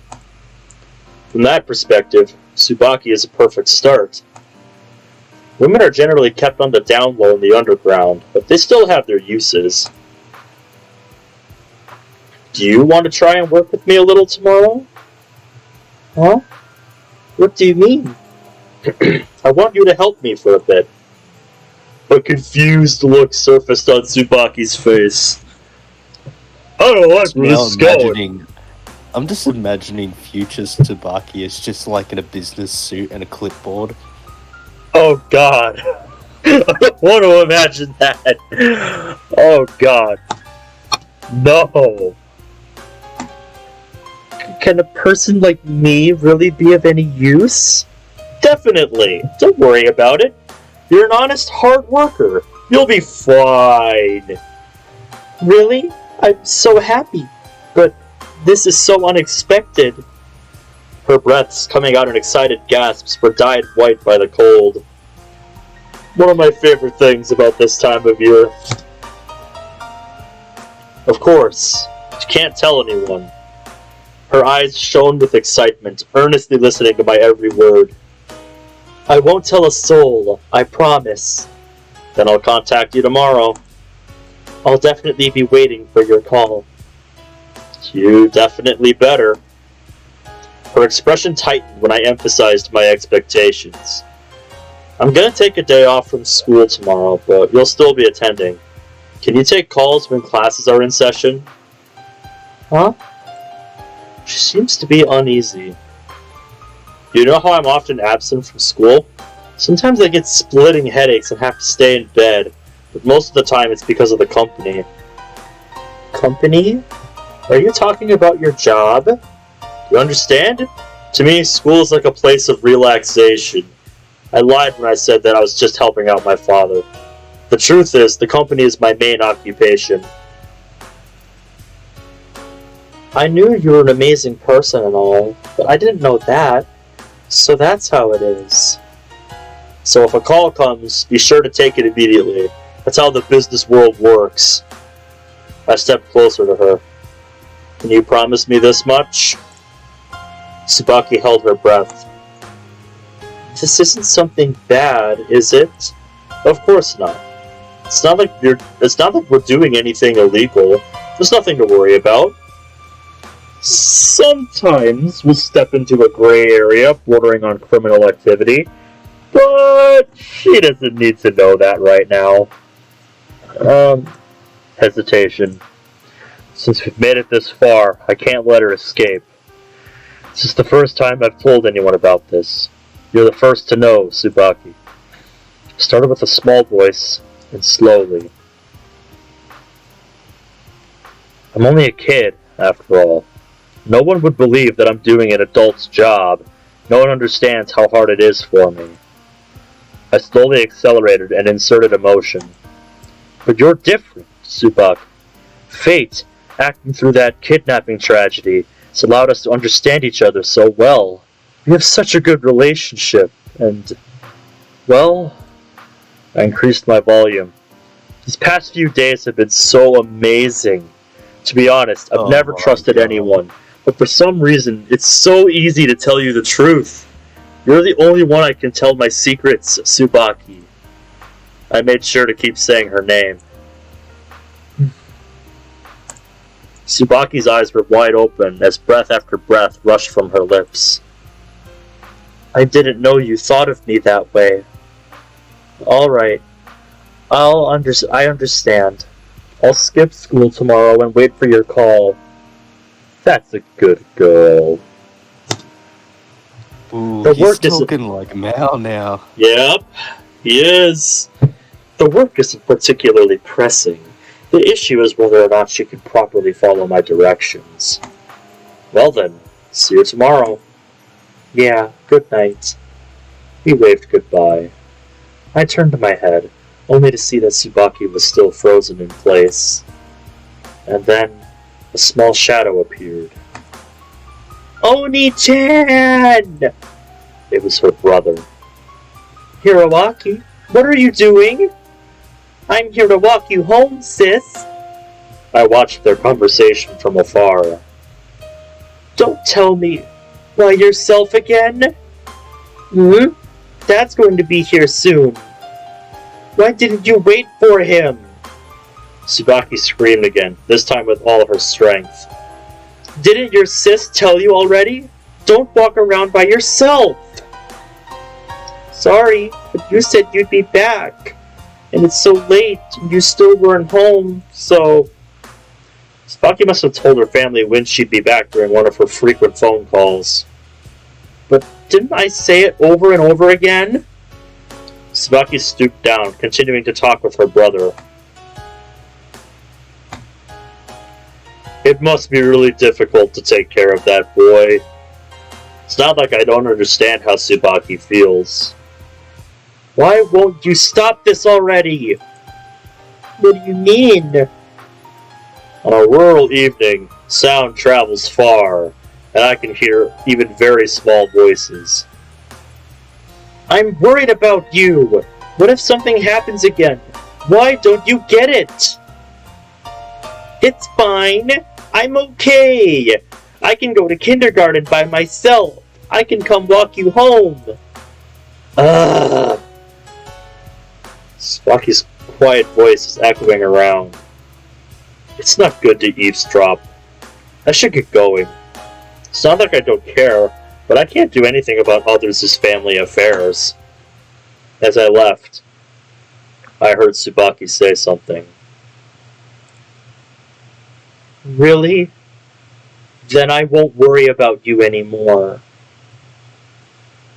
Oh, fuck. Oh. The music stopped. I knew this was gonna be some serious shit after the music stopped. Jesus Christ. That line brought with it the darkest and most depressed tone I had heard yet from Tsubaki. Holy shit. I don't like the implications of that. Oh no. I don't like that one bit. God.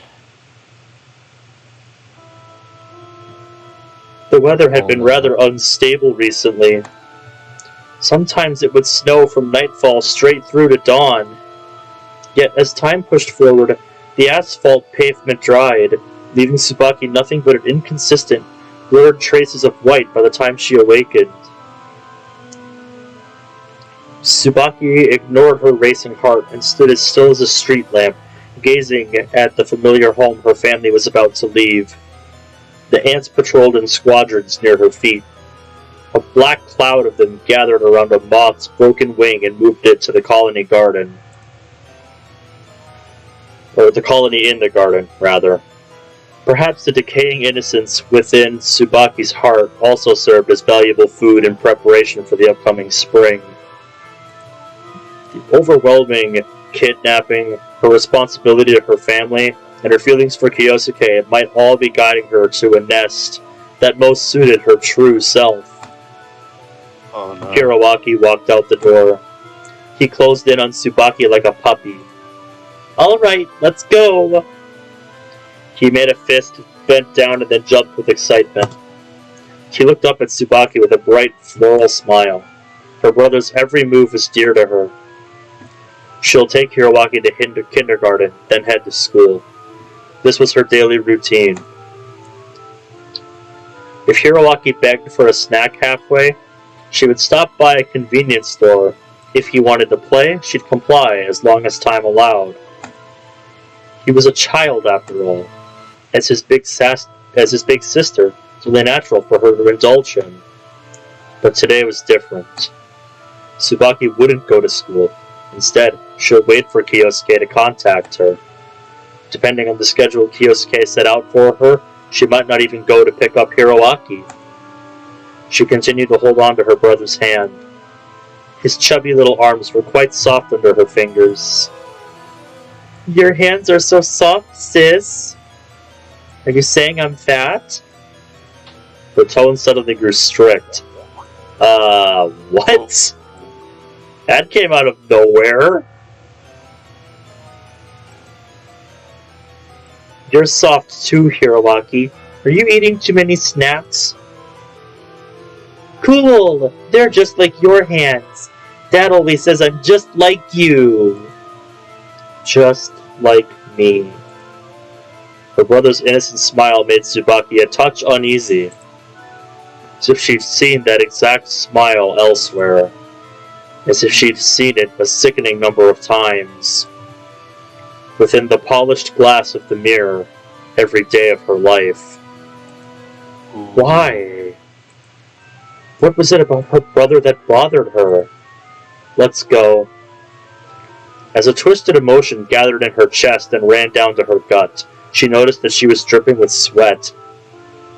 A cold sweat, one might say.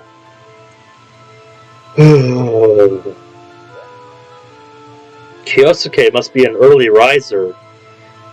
His call came a few short moments after 7 o'clock. After glancing at her brother as he hummed beside her, she took the cell phone in her hands. You're up early, Azai-kun. Does that inconvenience you? An inquisitional tone came from the other end of the line. Though Kyosuke's tone changed often, there was a critical difference between this and the boy she'd become accustomed to at school. Tsubaki responded as if intimidated by his mannerisms. Not at all. Would now be a good time to come over? Are you outside right now? Huh? Yeah. Shall I infer that this means you're escorting a sibling to kindergarten? She panicked when he pinpointed the situation right away. Come quickly. Right now? Right now. An alarm rang in Tsubaki's heart. She hadn't experienced such anxiety since her last meeting with Mao. She had neither the courage nor even the intent to defy him. I understand. I'll come right away. Tsubaki's answer seemed to have satisfied Kyosuke. He thanked her and hung up. Oni-chan, what's wrong? Kids are really good at reading people's feelings, she thought. The words Tsubaki wanted to say were stuck in her throat. So Tsubaki could only relax if she let the desires she'd only recently formed guide her. It's nothing strange for a girl her age to be happier with friends than family. Hiroaki, can you go by yourself? Her brother had been kidnapped once. You can, right? You said you could do it by yourself yesterday. After learning of her brother's kidnapping, Tsubaki had burst into tears. She could do nothing but cry about it. She could do nothing but cry and shout, It's all because I was late picking him up. Your sister has something really important to do right now, so we have to say bye-bye here. Bearing the perplexed emotions deep in her heart, she left her old self behind. Was it really such a cruel thing to do? Abandoning her brother to help the man she loves work? Well, it did come with the added cost of skipping school. It was nothing as severe as breaking the law, nor was it an act atrocious enough to earn the contempt of others. It was merely taking a risk. Tsubaki, who was always worried about such trivial things, suddenly noticed how insignificant she was. She couldn't help getting angry. I'm leaving now. I'll pick you up later. Her brother knew nothing about Tsubaki's feelings and tilted his head. My school ends at noon today, so won't you still be at your school, Oni-chan? Tsubaki broke out into a sweat once more after being stared into by Hiroaki's innocent pupils. Oni-chan's school ends at noon too today. Being put on the spot, she lied without thinking. And Tsubaki still promised to pick up her brother. This may have purely been a function of remorse or guilt.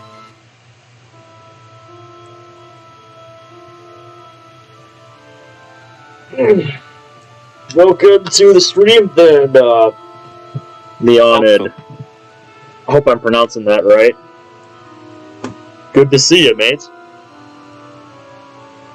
Alright, I'll be waiting here. Play kick the can with me, okay? Sure. She averted her eyes. Afterward, she silently made her way to Kyosuke's house. The crowded train to Central Boulevard gave her the impression that everyone was watching her, leaving her unsettled all the while.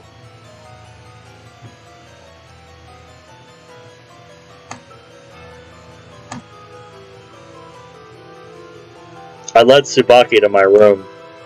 When I met her at the station, she bore a grim, shadowed, alien expression. So you really showed up. Thanks for inviting me. Is this your first time here? No, it's my second time. Ah, that's right. Are you feeling alright? Well, I apologize for calling you over all of a sudden. Tsubaki weakly shook her head, indicating there was no problem. Is something troubling you? Huh? What do you mean? It's written all over your face. Your relationship with your family hasn't been smooth lately, huh? Is it that obvious? She looked embarrassed, like a child caught red-handed. Don't you think you've been a bit too easy on them in the past? Are you saying I care too much? I know it's difficult to manage a big family, but isn't it enough to just do what needs to be done? You brought your brother to kindergarten before you arrived here, didn't you? Huh? What? You didn't? She only replied with a quiet nod. She seems to have allocated my directions as the top priority. She rushed here after leaving her brother. I didn't go to school either. Do you feel bad about it? You'll get used to it soon enough. Yeah, but is that something that someone should really get used to? Whether it's a problem or not is something a person should generally decide for oneself. But we don't have the time to waste over trivial things like that, so long as she's going to be following my directions. The old Tsubaki, the straight-laced and honest girl, would be of questionable use to me. I was hoping for a relationship on par with those between cult leaders and their followers. No matter how ridiculous and inhumane the leaders' commands become, the followers will always take them as gospel from God and obey. Does Tsubaki have the potential to become the zealous believer that I wish for? Hey, Tsubaki, aren't you interested in the reason I'm working like this? She snapped her head in surprise after suddenly being asked a question. I decided to blow my cover and reveal everything. I might be living a luxurious life right now. There was a time when I lived in absolute poverty. Huh? Really? This is just giving me I'm just unsettled for this whole thing. Yeah. She sighed as her eyes betrayed her shock. I remember reading a random query on anthropology that knowing about someone's past leads you to sympathize with them. I need to close the gap between Tsubaki and me. It started around the beginning of middle school. Prior to my enrollment there, I had a happy family. For a certain occurrence, though, everything began to change. An occurrence? I know I'm the one who brought it up and everything, but please don't ask about that. It's the source of many a headache. I understand. Sorry. I slowly refreshed my memories. Even if I told you, you might not believe me. I recalled my past. I slowly opened the closed book to page 1. Every time I look back, the same scenery appears before my eyes. Samajima Kiyosuke, an anxious child, alone in a dark room.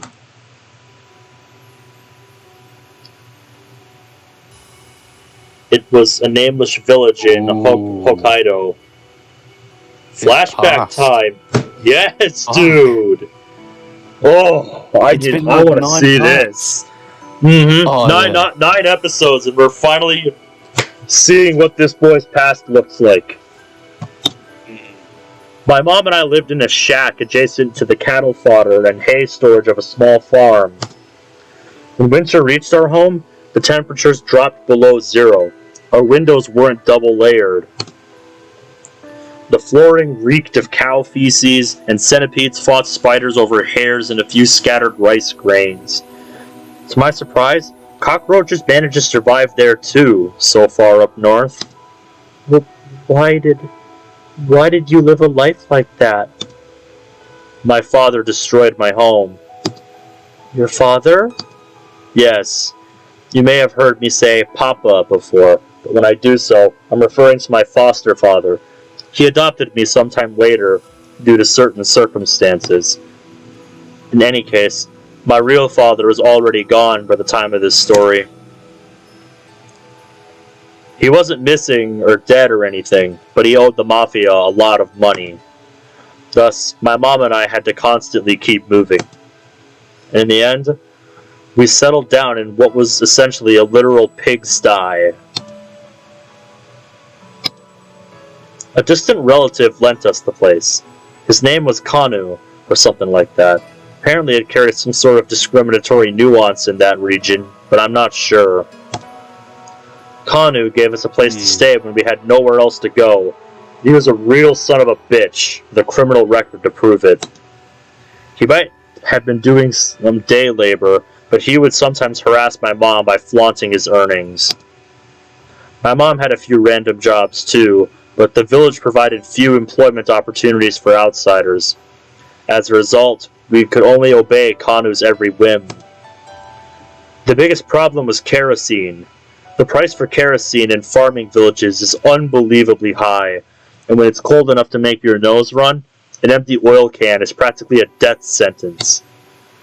Though Mom often made fuel for the heater her top priority, the lack of resources grew more dire each day.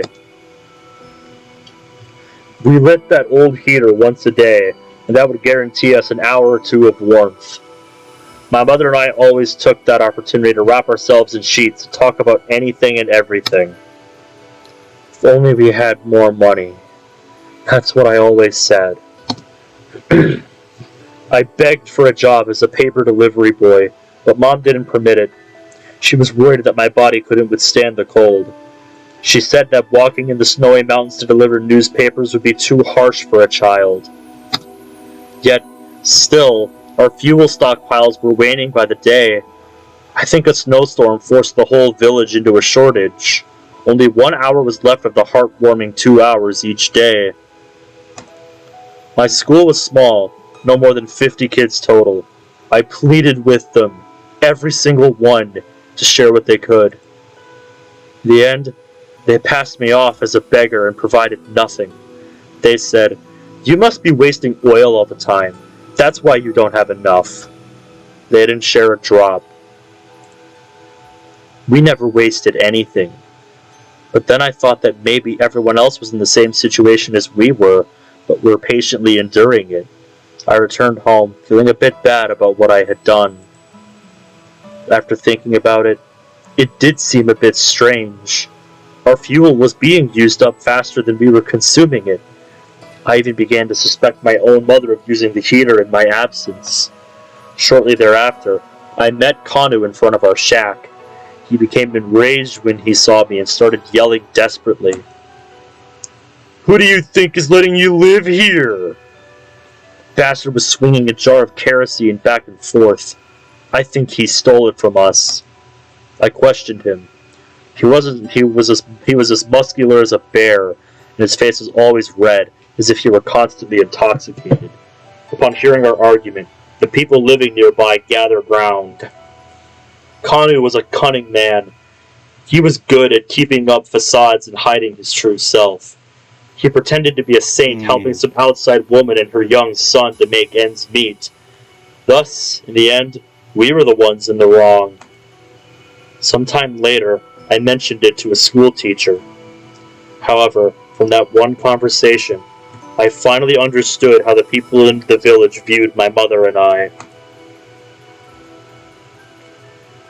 Working at a bar on the outskirts of the village seems to have earned my mom a bad reputation.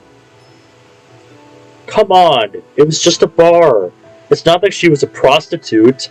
Still, the people in the village used the Hokkaido farming village, a dialect, to humiliate my mom as if she were one.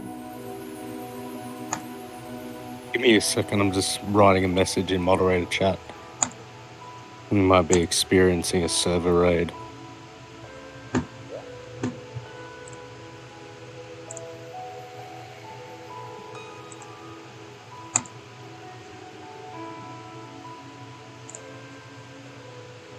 Done. They won't be a problem since I designed the server to deal with people like this. Yep. Interesting. Yep. I used this chance and begged my mother to leave the village with me. But she was too exhausted. She was a kind woman. She was just too exhausted. And there was nowhere to go. So there was really nothing we could have done. And then one day, our heater suddenly began having enough oil to burn through the whole night. Kandu's attitude changed too. He bought stuff for me, trying to win me over. He stopped calling me a brat. Sometimes the three of us had dinner together. As a kid, I never wondered why a hypocrite like Kandu suddenly decided to help us. And then I saw why. I saw the sight of a woman. I saw the sight of a woman lying hog-tied, screaming. In my very home, no less. Maybe I shouldn't have taken the day off due to illness. The thick smell of alcohol was nearly suffocating. A 1-liter beer bottle laid upturned on the floor. The bear of a man had just finished drinking. He didn't even try to hide his naked lower body. He just stared at me. I still remember those foul, yellow eyes, face like a rock, those hard, pulsating muscles. Kanu's strong body, trained by years of manual labor, scared me to death. I was overwhelmed. He beat me that night until I thought my stomach would fly out. He kicked me until my back was breaking. Mom protected me, crying non-stop. The son of a bitch just screamed a few curses at her and yanked her by the hair. He approached her, his breath saturated with the cloying scent of alcohol, all the while staring at me with glaring eyes. Kyosuke, you can't take this, can you? Why can't you take this? Can you take this? It's all your fault. It's all because you don't have money. The fucker never stopped talking. He reminded us that he was the real owner of our filthy pigsty. Get out if you don't like it, you animals! He proudly stated that he was free to treat his livestock as he pleased. If you animals don't want to accept this, you can get to work. So, Kyosuke, can you feed your mother? Can you rent a house? Can you go to school? Can you make a living? Mom bowed down and apologized. Stop asking. Mom bowed down and apologized. She said it was our fault. She pretended to be strong, told me she was okay, and then demanded that I apologize immediately to that son of a bitch. 5 minutes I have to deal with the old man's calling me.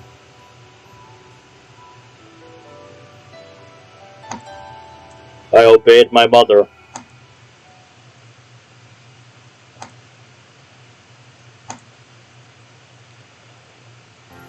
Quite something. That was quite something, mate.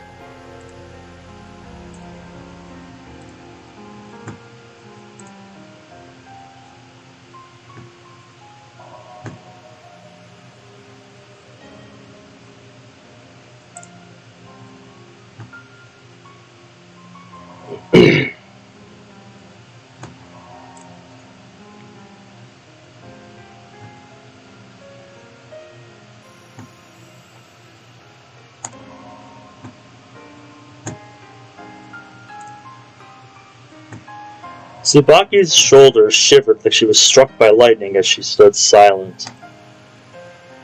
That was a long story. What do you think? It explains a lot It explains a lot about Kyosuke, personally. I'm back. So, Yep. are those idiots still trying? I haven't seen any messages for a bit. Where this is coming from? I'm looking into it, but no idea where it is coming from. But I'll let you figure that out. They can send as many alts at me as they'd like. I'm not gonna bite. Oh, well, it's hilarious if they... Well, it's a good test to know that I designed the server, right? Mm-hmm. Do your worst. We're ready for you. Tsubaki frowned and mumbled. What a bad person. Your poor mother. I think I just wasted my breath. That's not what I mean. That asshole was trash. My mother was unfortunate, yes. Did I miss anything, like, particular when I was just out for, like, those single 5 minutes? True enough, but what I want to say is, Tsubaki... I paused for a moment before continuing.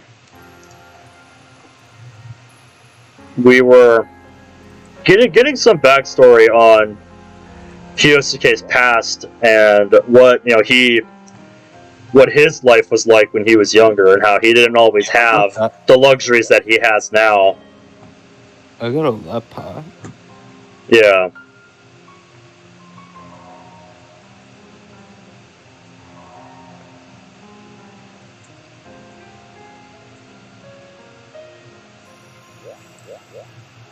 I paused for a moment before continuing.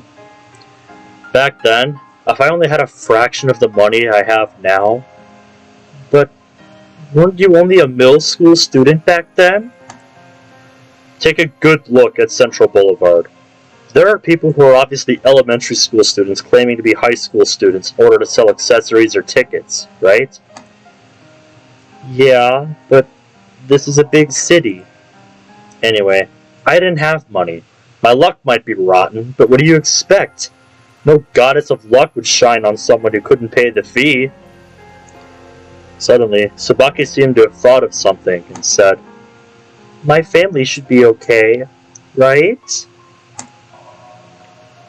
I think their situation's quite severe. Have you noticed your dad being sort of grim lately? No, not at all. Isn't he kind of optimistic? I don't know. But just in case, I'd like you to take what I said to heart. How you doing, Steel Lamb? Yeah, I should try to support my family. Everyone's counting on me. I'll compensate you for your work if you decide to help me. It won't be much, but I think you'll find the pay is a lot better than any part-time job. I smile, and the tension left Tsubaki's face.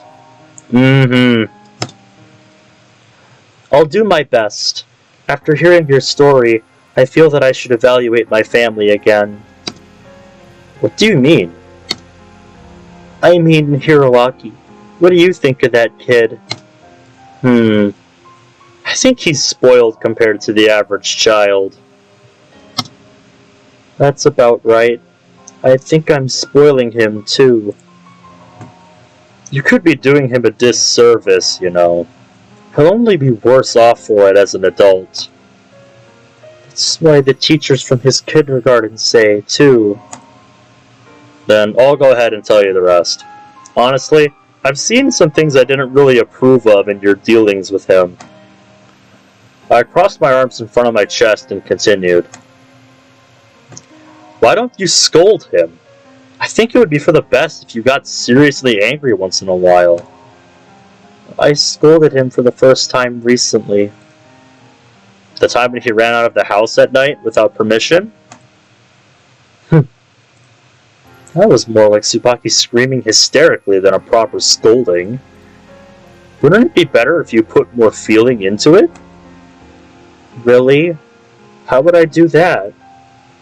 Are you seriously asking that? I've never been mad at anyone, so I don't know how to express it. Isn't it okay to just let your feelings guide you? Take out all your anger. Even a child would understand how you feel. Okay. Tsubaki's pupils were overcome by a strange glow. I'll try it. She gave me a straight stare. If he leaves by himself again, then I'll... That sentence seems to be to herself as much as to me. We've chatted for a long time now. Right. So what should I do? Do you know how to use a computer? I can surf the internet. Good. Then have a look at the data over there first. I pointed at a pile of paper on the table. Mm-hmm. It's a list of buildings managed by the Suwa Alliance. Facility management is broad and complicated, but the Azai Corporation's capabilities are widely recognized. These? All of them? Aren't there around 500 of them? What you're doing is very simple. Go through the list and pull out any files that include supplementary facilities. Supplementary facilities? For example, swimming pools, parking lots, or sports grounds. After you pick them out, it put their names and phone numbers into the computers.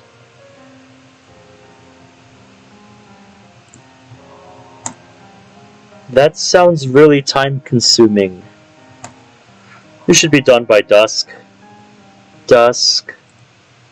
Seems that she had something to say, but stopped for some reason. What? Did you have any in prior engagements? No, it shouldn't be a problem. I'll be in the room right there. Just call me if you have any questions.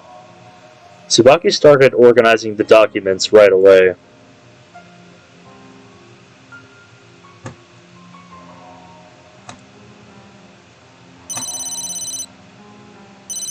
Hey, Tsubaki, your cell phone is ringing.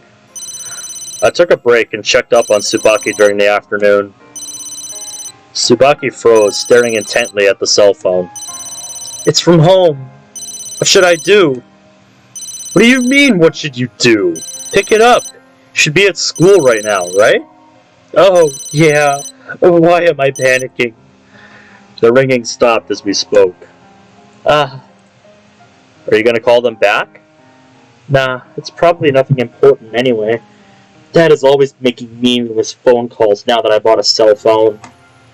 Tsubaki returned to her work once more. She seems to be doing a good job. I like how that's what you get out of this, Kyosuke. Oh, yeah. It is glorious.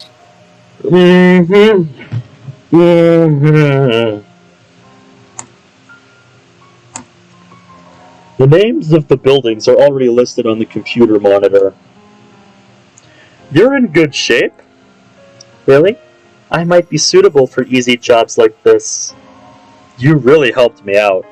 Glad I found you, Tsubaki. Really? She glanced at me happily through the corner of her eye. Hey, Azai-kun. Yes? I told Hiroaki I'd pick him up in the afternoon. I promised to meet him at the park. He'll make it home by himself, right? If I don't show up? Well, normally he would. Yeah. But are you sure that's okay? I pressed her. It's no fun if she just leaves in the middle of work. Tsubaki is already the kind of person I want her to be. I'll head out when I get the work done. Hiroaki can get it home on his own just fine.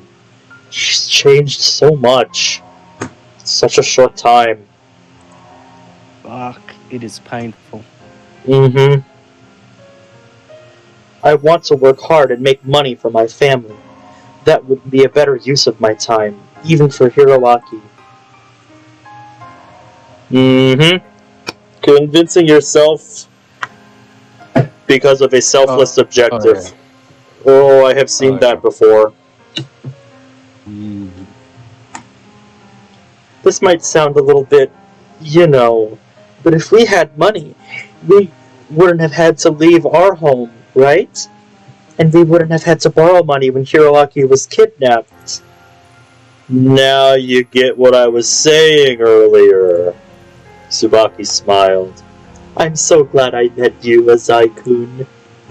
Why bring that up now? Well, you have a lot of qualities that I lack. Tsubaki has plenty that I lack, too, or rather, she is composed entirely of qualities I lack. The old opposites attract kind of thing. Oh, yeah.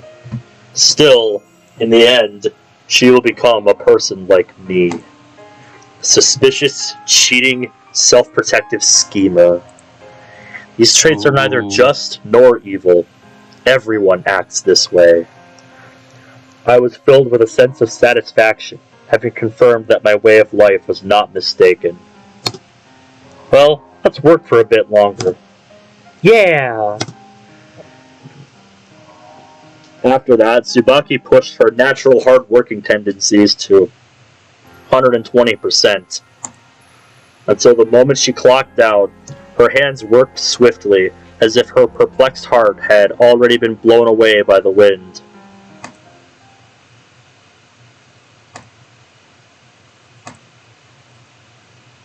The music stopped.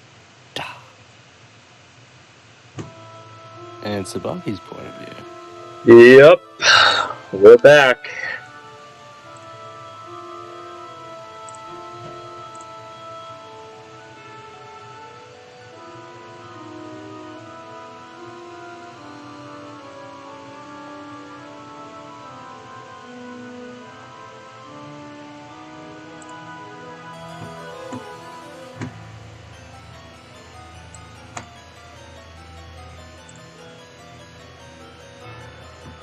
Sorry, just keeping tabs on what's happening in the server.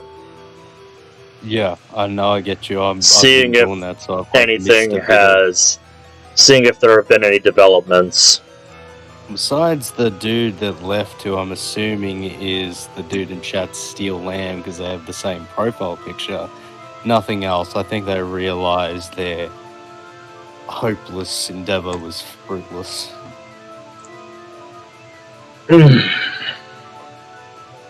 Surprised it took them this long, but oh well. I thought forward that it would be better to have your server moderator approval only to deal with insufferable trash. Yes. That's what I think my streams are best for, my dude. That's what I aim for. Just something you can put on in the background while you're working on something else, or just need something to listen to while you play a game or whatever it is you're doing. That's what I strive to be. The temperature dropped sharply as the sun sank into the west. Honestly, it seems like the worst has come to pass. I think they realize they're not going to get anywhere here, and that they're wasting their time. Even blending into the crowds along Central Boulevard couldn't ease the bitter cold. High school students were going home, being targeted by late-night shows as cameras for interviews. The entire scene had already made its way into the realm of the routine. They'd all become ecstatic once they faced the microphone. If Kyosuke demanded it, Tsubaki could act exactly like those girls in front of the camera, full of passion. A store window in the streets caught her attention as she wandered. Behind it was a plastic mannequin in a tempting pose and famous brand-name dress. How nice, she mumbled. She looked into herself, vainly trying to confirm if those were her true feelings. No answer came. It only caused restlessness in her heart. Between Tsubaki and the mannequin, her reflection in the glass bore such a frightening visage that she couldn't recognize herself.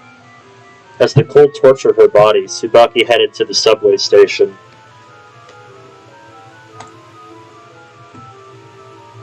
One detail I kind of like is how the changing seasons have been kind of in tune with the way Tsubaki's personality has been tweaking the last few days.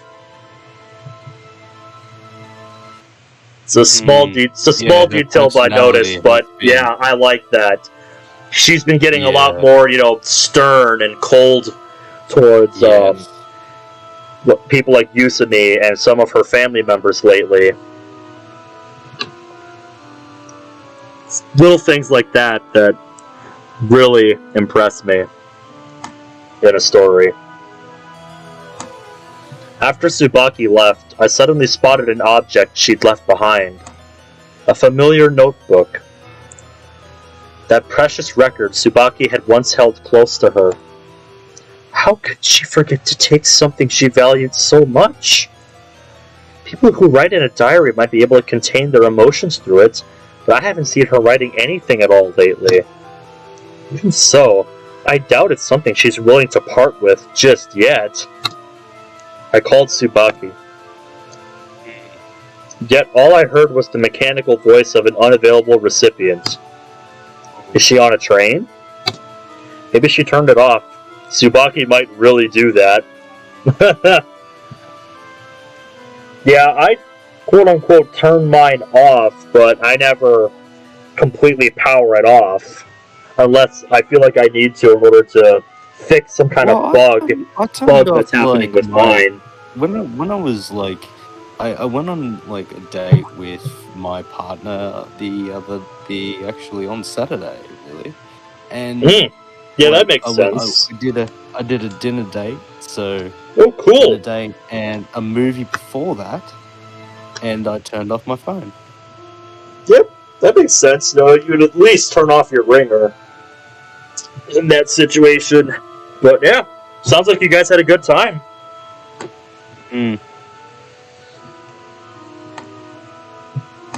Well, I'm headed to Central Boulevard anyway, so I'll drop it off while I'm out. I put on a coat and left the house. Waiting for me outside was a breeze cold enough to snap me back to reality. Back with Tsubaki. She might have caught a cold. She felt dull, and sweat beaded on her forehead. Her body temperature was unstable. Her feverish sensation was soon replaced by chills. Tsubaki walked through the park with empty footsteps.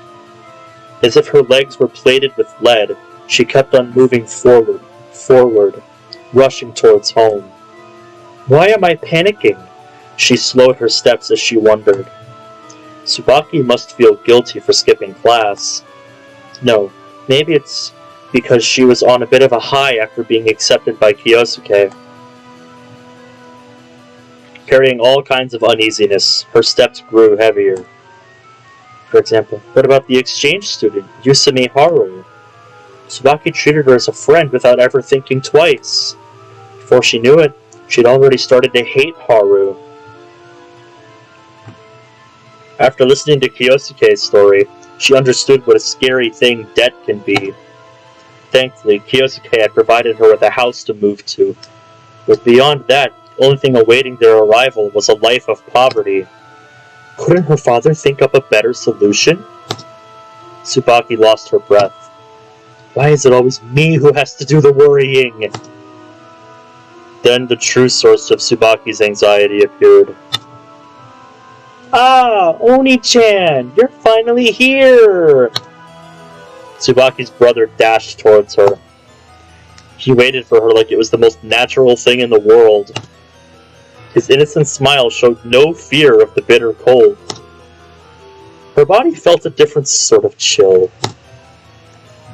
The reflection she had seen in the shop window just earlier couldn't possibly smile like her brother anymore. Sadness and rage overcame her. Tsubaki had already completely forgotten the fact that she, herself, broke the promise and stared solemnly at Hiroaki. Why didn't you go home? The accumulated despair dropped deep into Tsubaki's heart. As it rebounded off of the darkness it found there, it created a sound that escaped through Tsubaki's mouth in the form of words. These were all delivered straight to Hiroaki's ears. You're such a pain sometimes.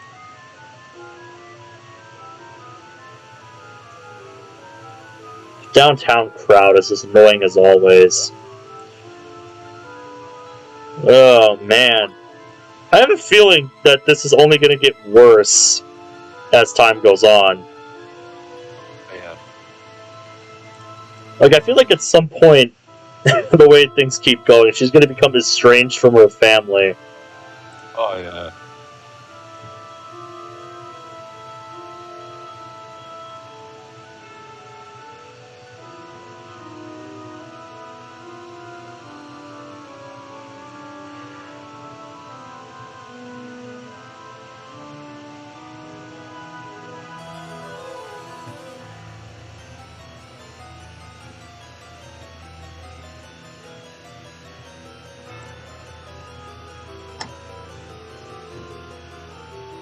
Hey, I'm Ben, taking the subway to the Eastern District.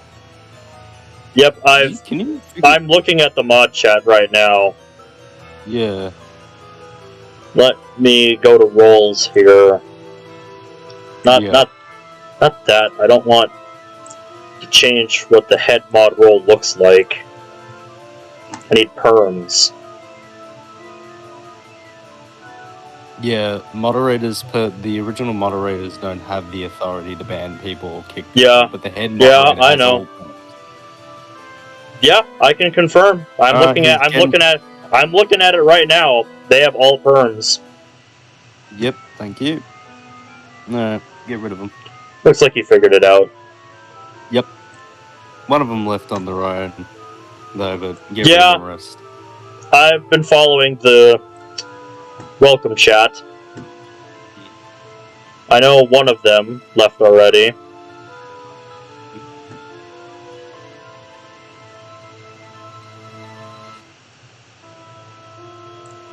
And yeah, when one of you said, when Zach said he's a DDLC review channel, I knew the name sounded vaguely familiar. I know his crew personally, but I'm interested in seeing why, considering the recent drama, he's gone after you. Yeah, because if he's really gonna go after anybody, picking me is a waste of time. I literally have nothing on him. I don't know anything about the guy other than his name, and that he apparently makes DDLC content. Like, I can assume he's got a bigger following than I do. I haven't looked up the guy. But yeah, he's wasting his breath if he thinks going after me is going to accomplish anything. Like I'm serious. I've never expressed any interest in, working with him. I haven't even seen his videos. But, that's just not something I'm interested in. Especially after this. Especially after what I learned about earlier today.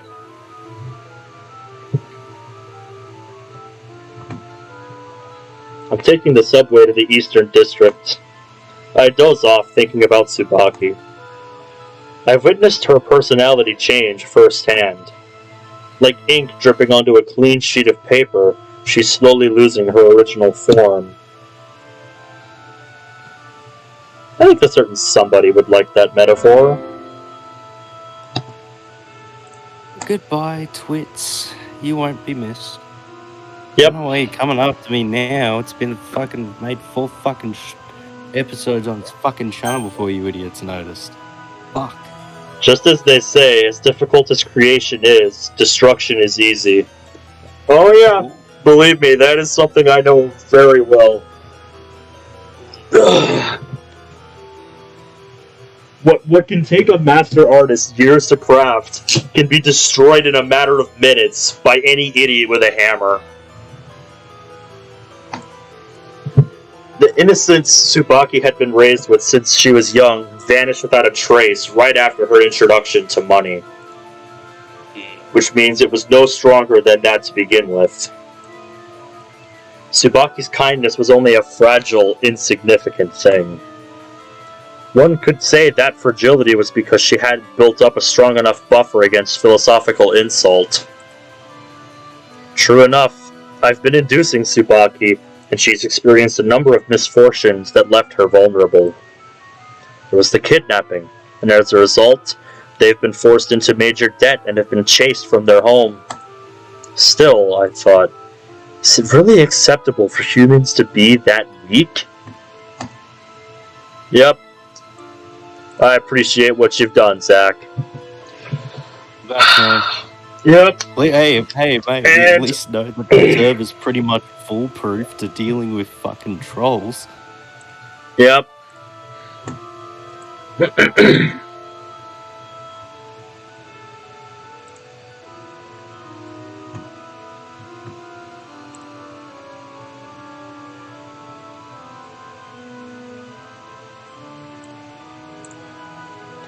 Yep.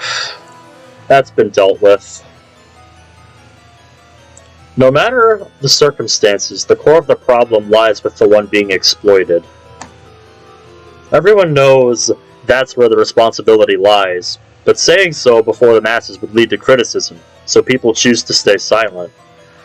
My hands might be filthy, but I'm correct. I steeled my resolve again and delivered my body over to exhaustion.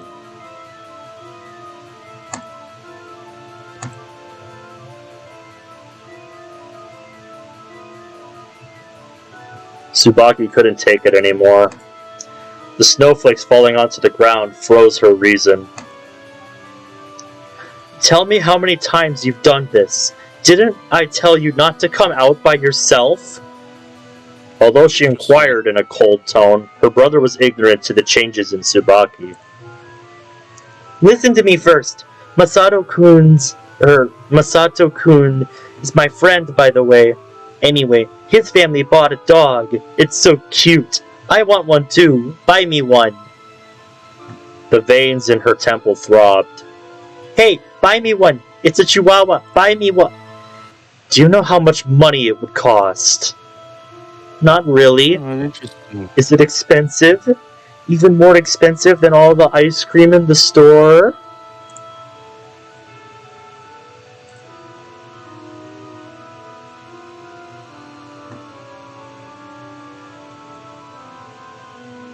Got a bit of evidence from a good friend of mine. I'm just sending it to moderator chat.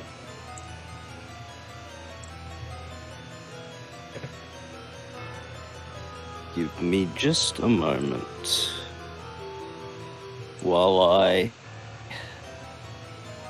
gather up the reason why these idiots are going off half-cocked. They have nothing better to do. Obviously. Is he so spoiled that he doesn't even know a thing like that?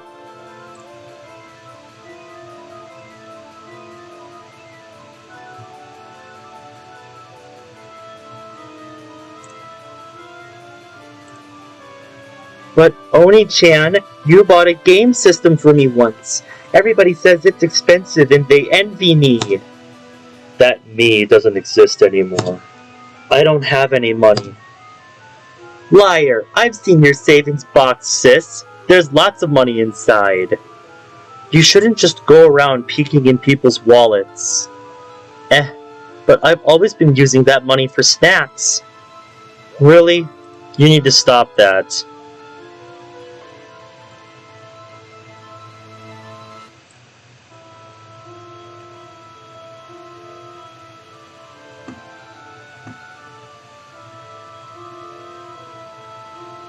So the man himself found my link. Interesting. Well, I'm getting a good friend of mine. Actually, Mike.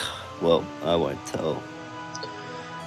She always thought he was too adorable to deny and let him get whatever he wanted. That was a huge mistake. From this point on, Tsubaki's family won't have enough savings. She can't ask for an allowance from her parents, and she can't waste her money on her siblings anymore.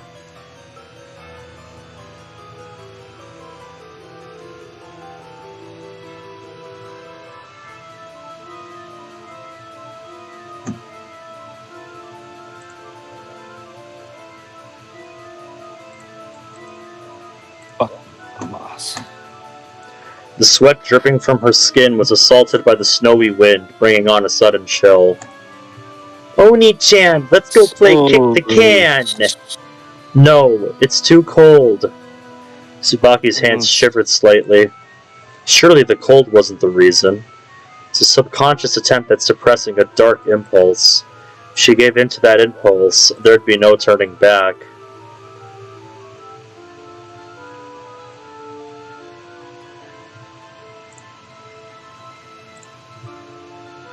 Raiding a server you can't even fucking... might as well speak to this because some of you idiots are likely watching right now. Do you have the slightest idea how fucking stupid you lot... How fucking dumb do you think we are? I designed the Discord server to deal with insufferable trash like you, so fucking bring it. I've already had to say my fucking statement on it, and it's fucking been 3 fucking episodes, and now you finally decide to make your fucking move. So, do your fucking worst. Because granted, half of you insolent, insufferable pieces of shit know fucking little to nothing. So you don't have to consider fucking trying anything against me. I fucking dare you to do so. Because trust me, anything you lot do is just a pitiful cry to help because your community's just falling to shit. So have fun. Fucking trash. Well put. Apologies, man, but like, that's the one thing I detest more than anything. Pathetic trolls.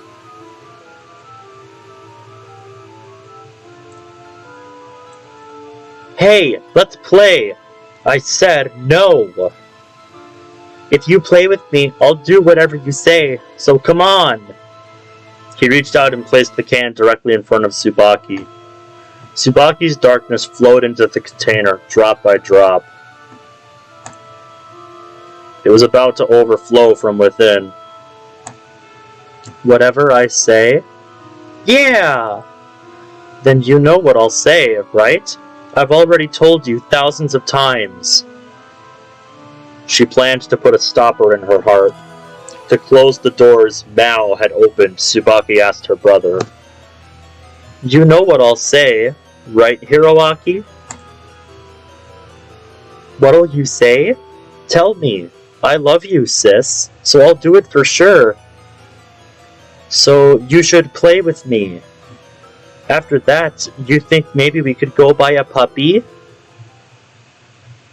Now, for some reason, Mao and Kyosuke's voices overlapped in Tsubaki's heart. This child is hopeless.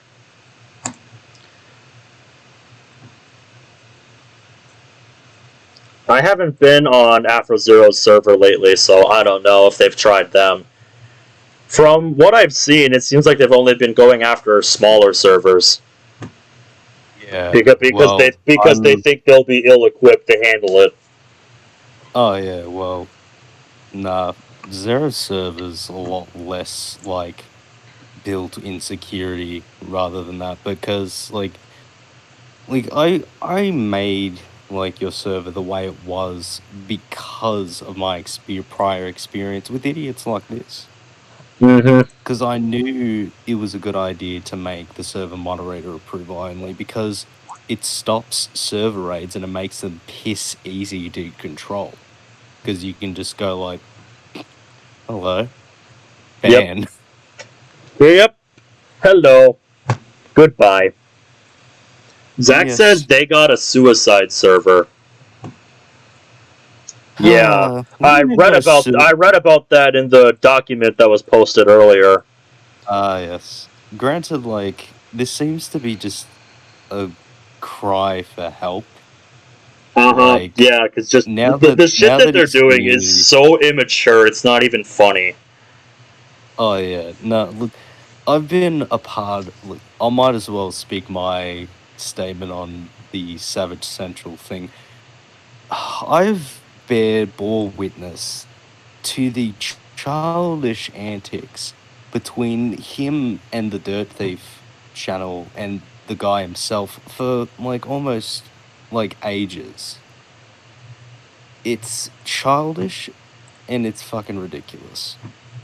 For one thing, the man himself profited off fucking with a 16-year-old kid. That one video he made got his channel up to the point it could be monetized. And when he said that, he's officially been monetized, he stated, and I could probably find a screenshot of this, that he now will stop associating with Dirt Thief, and hilariously, it never stopped. Even when Dirt Thief kept he's unable to keep his mouth shut, but you could just ignore the kid, because really, what's like a little video that barely gets 7 views gonna do? Yeah, but his fucking server, Magma, who was someone that he actively associated with in the server, kept just egging him on. Basically just associating. They kept that going. I don't have respect for Savage Central because I just think he's a troll. He's a troll. He certainly acts like one. I can say that much, based on what I've seen. And now they're document. It's just, rather than making an actual effort to be like, oh yeah, this is gone alright, they're just raiding servers left and right, including this one.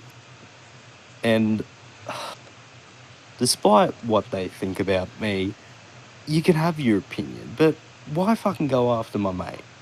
What's he fucking done? That and you don't know the full story. Oh yeah, fuck, half these fucking idiots have no fucking idea about the whole story to it.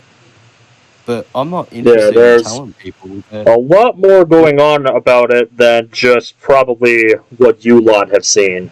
But as I said in the description of my last 3 streams on this game, that is not a topic I want to bring to this channel. So yes, and talk to me about it here and see what happens. I dare you. No, I lost a bit of attention of this awesome fucking game because of you twits. You're welcome, Zach. Look, you're doing a good job, and it's going great, but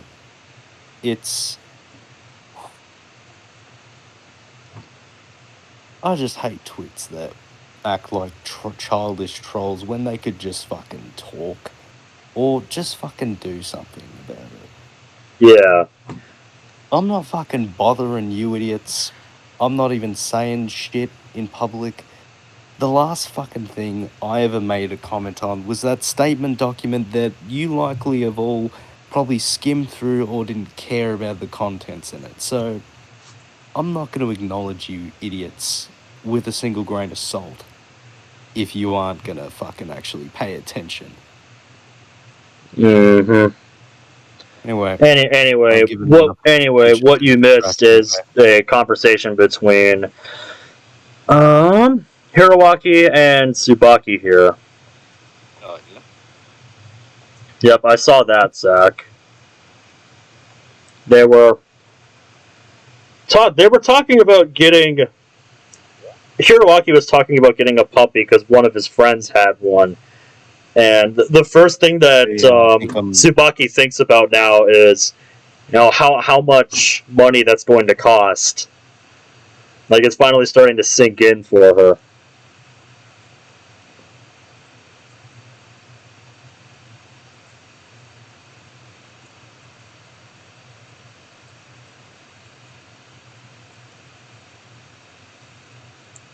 This line in particular really sticks out to me. Now, for some reason, Mao and Kyosuke's voices overlapped in Tsubaki's heart. This child is hopeless.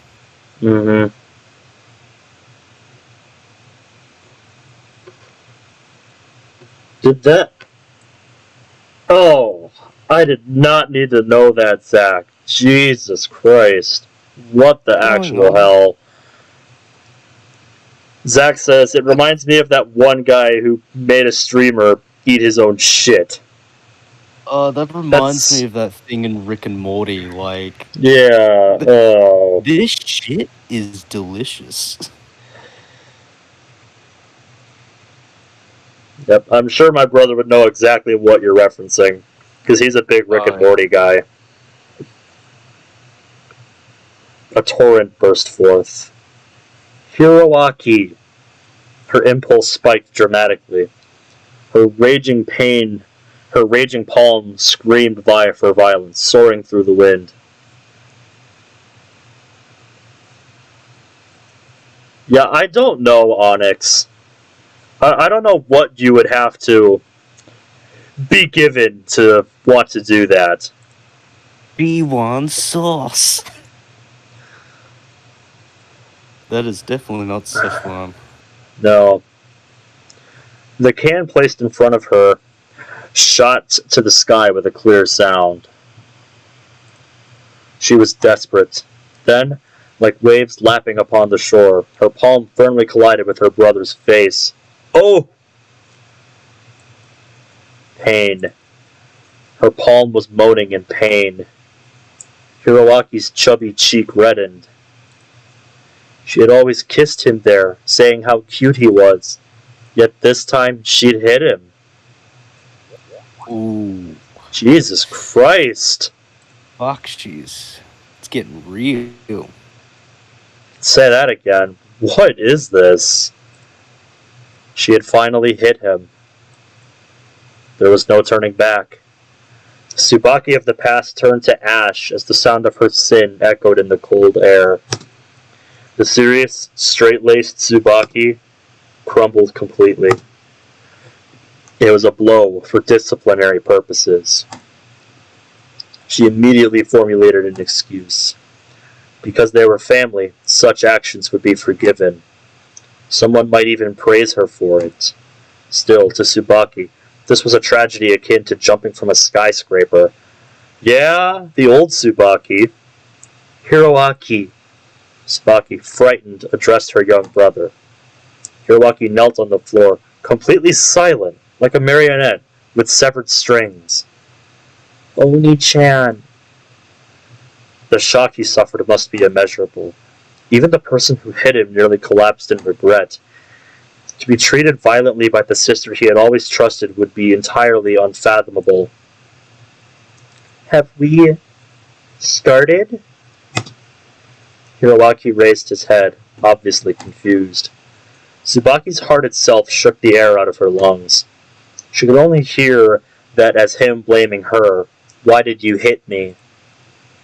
The next moment, her brother's foolish smile met Tsubaki's eyes. Are we playing sumo wrestling, sis? No. I don't understand.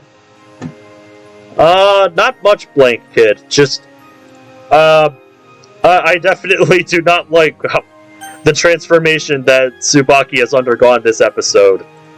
Oh yeah, it's real. Been like painful to watch. And I didn't think that this is what I would see coming into tonight.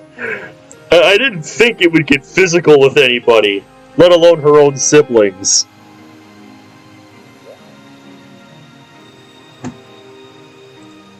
Hiroaki didn't cry, but hugged Tsubaki's legs happily.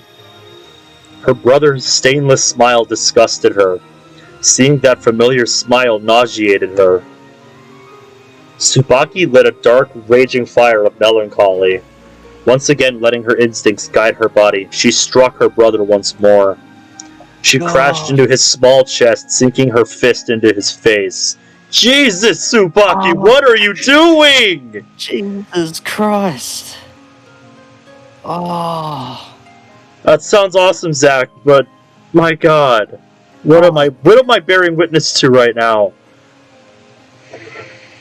Tsubaki, what has he done to you?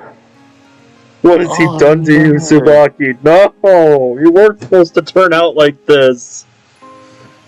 This is painful. She used all her strength to force him onto the ground. She brought out all the brutality of a lifetime. But even when Hiroaki was covered in dirt, he still stood up with a smile, rubbing his knees. Why won't you cry? What is it that makes you so happy? Why is there no suspicion, no hatred, no tears? Isn't it obvious that you're being beaten up? This is no game. I've already gone berserk, battering an insolent child. I hate you. Innocent, naive, free of suspicion. You make me so mad. Oni-chan, let's keep playing. He drew the sentence out with a sweet voice.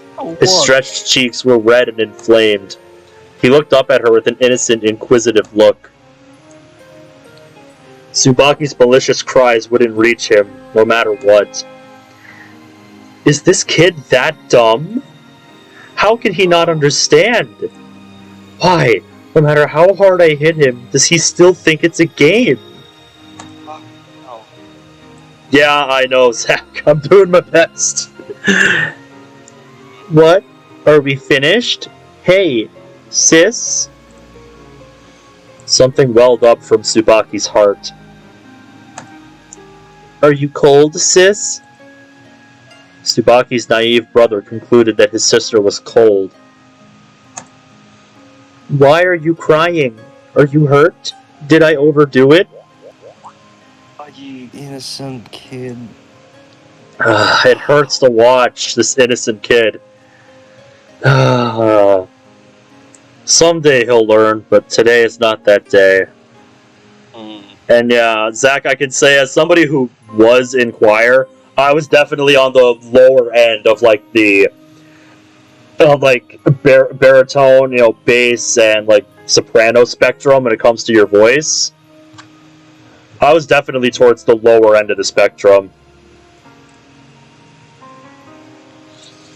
I don't remember exactly where I was, if I was a baritone or a bass, but I was definitely a lower octave, if that's the right word. I was like more like I used to be able to sing, but like I can't anymore. Fair enough. Like, I mainly just do lip syncing to my favorite songs now.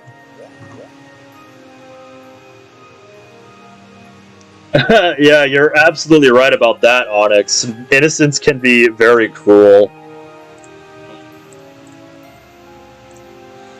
Why are you crying? Are you hurt? Did I overdo it? Hiroaki made an honest, caring attempt from deep within his heart. He looked at Tsubaki, and within those eyes, Tsubaki reached her limit. She finally understood.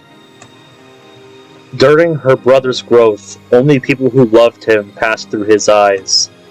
He believes unconditionally that the sister who had poured nothing but endless, unconditional love onto him would never hurt him.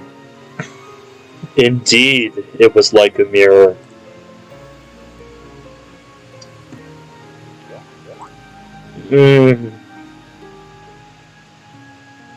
Hiroaki! Snowflakes danced in the air like cherry blossoms. They fell softly onto Tsubaki's heart, cooling the flames. Oh, poor thing. Fucking visual novels, man. They just do it. That was a surprising scene. I witnessed the conversation between Tsubaki and her brother from the sidelines. I'm sorry. I'm so sorry. Does it hurt? How about you? Are you okay? I'm alright. But you're crying, right? Where does it hurt? This kid must have a high pain tolerance, or Tsubaki must not hit that hard. I can't tell which. It's something, but like I am crying inside. Mm-hmm. I'm okay. I'm sorry. There's really nothing wrong. Tsubaki must feel tortured by his impeccable trust. Oni-chan, is it my fault? Are you sad because I left home alone? Tsubaki weakly shook her head. I taught Tsubaki this once before. Let your emotions guide your body. Let everything in your heart flow out. There was just something wrong with me. And this was the result. No matter how spoiled he is, Tsubaki's brother was still Tsubaki's brother.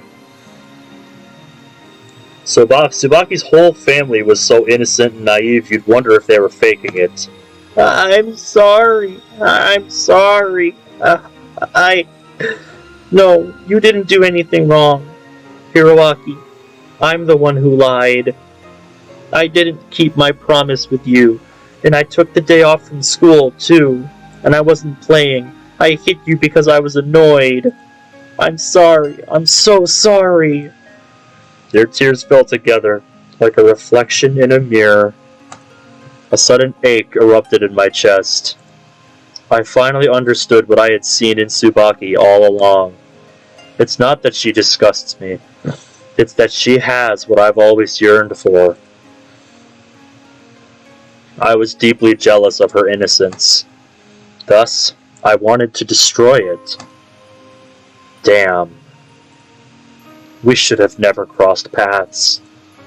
Tsubaki built such a wonderful thing with the strength of her heart. It's something I'll never have. She built a steady home no wind could ever shake.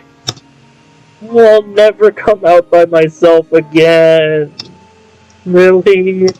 Yeah, because I want to be with you. You'll come out with me. You'll never say no when I ask for something, sis.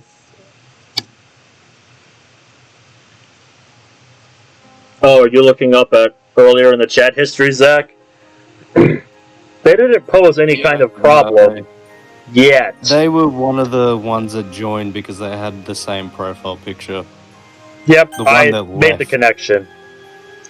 But they hadn't done anything, so I'm like, alright, well, if you're just gonna sit here and watch, your choice. You're welcome to it. The more the merrier, as they say. Yep, if you want to watch the stream and enjoy it, you're more than welcome to. A smile slowly emerged on Tsubaki's face. Thanks.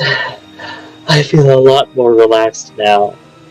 I'll just be myself, Hiroaki. Never suspecting anyone, never showing interest in money, having a passive approach to love. You didn't need to tell me that part. I could have figured that out. Oh, yeah. And anyway, I have a family with me. When everyone else is hanging out downtown, I'll be kicking cans in the park with you, wearing those dull coats Dad buys for me. That's how it should be, isn't it? Isn't it, Hiroaki? The snowfall grew heavier. I forgot the work I came to do as I stood there, watching. I couldn't suppress my feelings. If I let these people influence me any further, I'll never be myself again. Nevertheless, I can't deny that I want to take that final step. Fuck, this episode has taken so much of an emotional fucking dive. How is the Miwa family going to face poverty after the move? Can they continue to make fond memories in the face of a true problem like money? Thinking about their uncertain future, my feelings became muddled. I hope I'm not developing feelings for Tsubaki above the necessary level. Should I go deeper? Ooh. I feel like this is the route decision. Yep.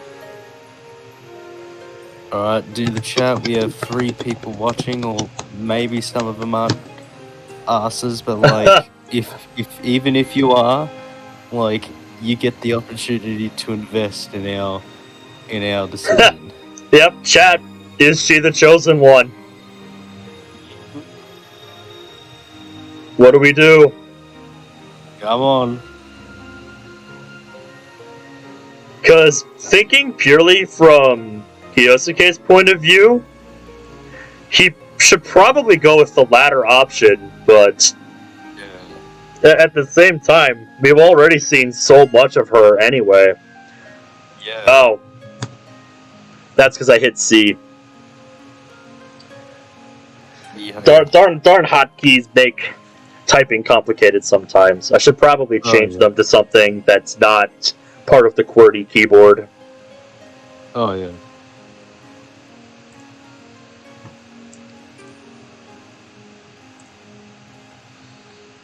Yeah, trust me, Zach. I never said I was perfect with this stuff. I usually choose hotkeys because they're easy to remember. Looks like we're having the M key. Looks like having the M key do that, for instance. Looks like chat's in agreement. Yeah. We're officially going into Tsubaki's route. Everyone seems to be in agreement. Tsubaki's route it is. Tsubaki route it is. 9 episodes in, and we finally have our answer for the route that we choose. Yep. Almost forgot.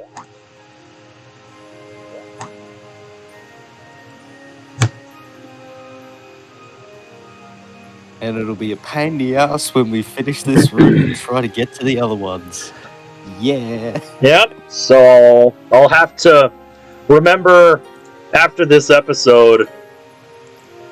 Let's see, I'm at 81 of 100 characters. I'll see if I can fit Tsubaki route in the title. Yeah. Now that we know which route we're going down. Yes. Is that okay? Yeah, see, that's why I thought, like, purely from Kyosuke's point of view, like, if we're going for, like, a quote-unquote true route, this feels like the wrong decision. Oh, yeah. The true route's likely, like, Haru's route. But, like... Probably. I gotta read a guide to see, like... Yeah. Actually, I'll do that now. Devil on G-string guide. Yep. Here we go. Yep, for another I just like to keep things simple, Zach. That's probably the difference. I just like to keep things simple with my layout. I don't like overcomplicating things. Unless I have to.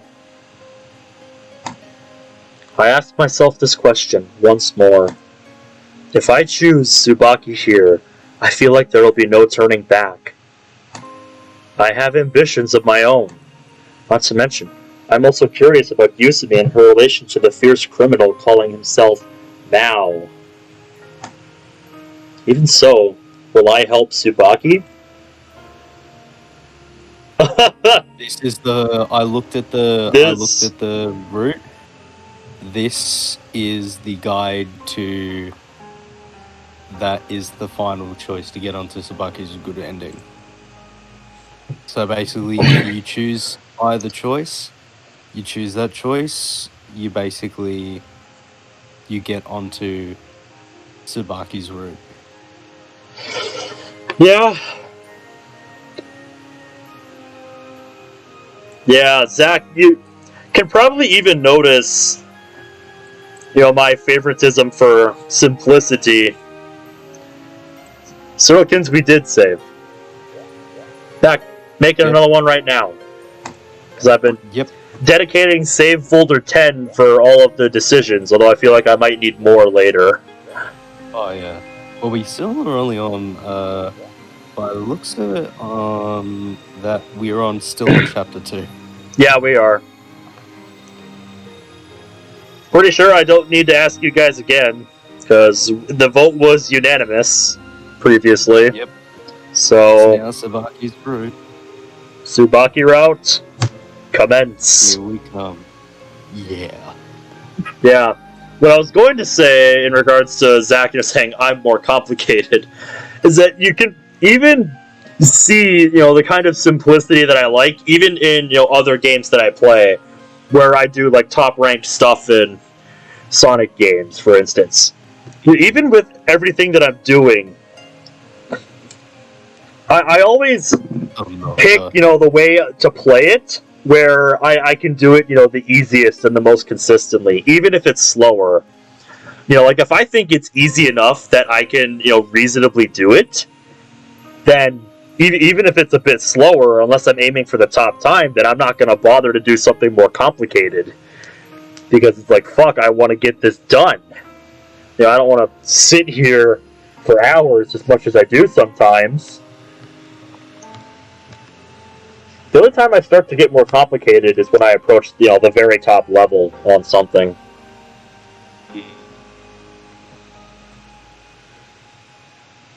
I feel like I should link Worcester's Pastebin describing, like, his 5 levels of speedrunning a game.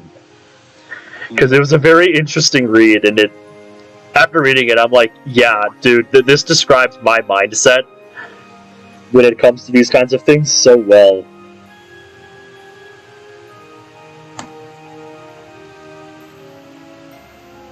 Come to think of it, Zach, it has been a long time since I uploaded anything Moss-related. It's kind of just been a more private thing, aside from her being on my streams. Because I just like having her with me for these things. That's all there is to it. Yeah, I shouldn't have any more hesitation. I don't know when it first began, but as I stand here, I find myself attracted to Tsubaki. Tsubaki. Her face, puffy from crying, slowly turned my way. Azai-kun. I held out her diary and averted my eyes. You forgot this. Thanks for going to the trouble of bringing it here. Tsubaki sniffled, then smiled. It was a pure smile. Bye. Azai-kun, wait a minute. She stopped me. If I let her stop me here, I will become irrevocably drawn to her. Do you want to eat at my house? No thanks. Your boyfriend should definitely come, sis! What a legend. Hiroaki's expression was exactly the same as his sister's. Going back to the whole Moss thing, I think the only Moss video I see myself making sometime in the future is a follow-up to my gift-giving guide, to address a lot of the questions that I got in that video. It's a project I started working on quite a long time ago now, to come to think of it, almost a year ago. But I just kind of stopped, because it's like there's a lot of other things that I'm doing, and just I haven't committed the time to it, and I haven't picked it up in a while. I know, Zach, but I have a bad track record with follow-ups, believe me. I'm a bit busy. Do you have time later tonight? Tonight? There are some things I want to talk to you about. To talk about? It's about our relationship. I don't quite understand, but tonight with my family. Don't worry about me. I'll wait at home. It's decided. That's what you meant, kid. Yep. Sure. I'll call you later. The moment I turned, I slipped fantastically onto the snow-slick ground. Uh-huh. That's why you gotta watch out when it starts getting cold out, my friend. What? Yeah, trust me, I can attest. As somebody that has to wear slip-resistant shoes for work, they don't help as much as you'd think. Oh, no. Yeah, slip-resistant shoes is kind of a deceiving name. Like, all it does is makes it so that, you slide around less. You still have to keep your balance and walk carefully when you're walking across a slippery surface. Just means you probably won't slide around as much.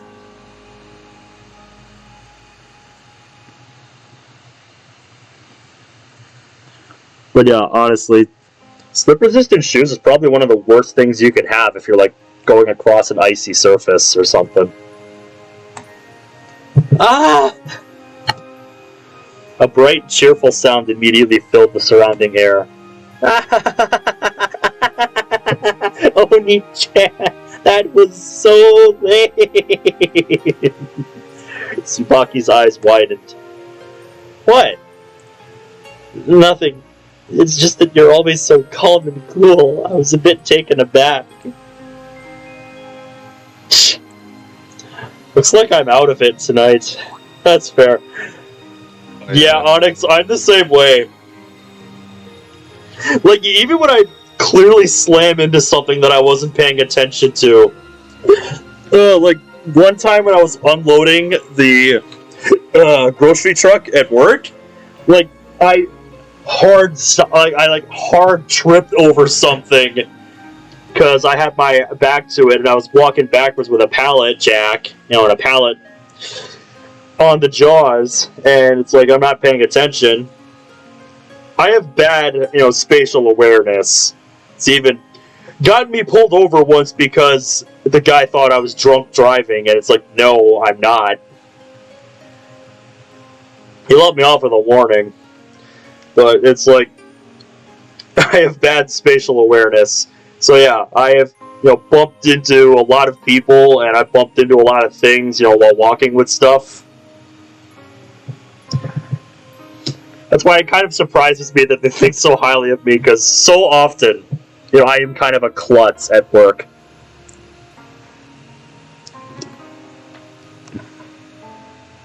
That's part of what I don't get. But yeah, even when I fall over hard onto the hard concrete floor because I tripped over something and the pallet jack slammed into me, I'm like, I'm good. Just put a scratch.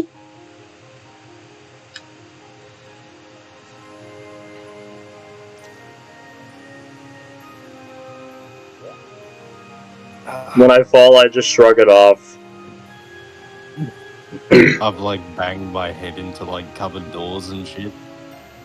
Oh yeah, I've done that plenty of times. So stupid,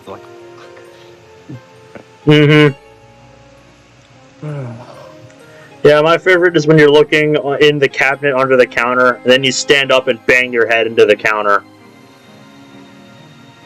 And it's like, fuck.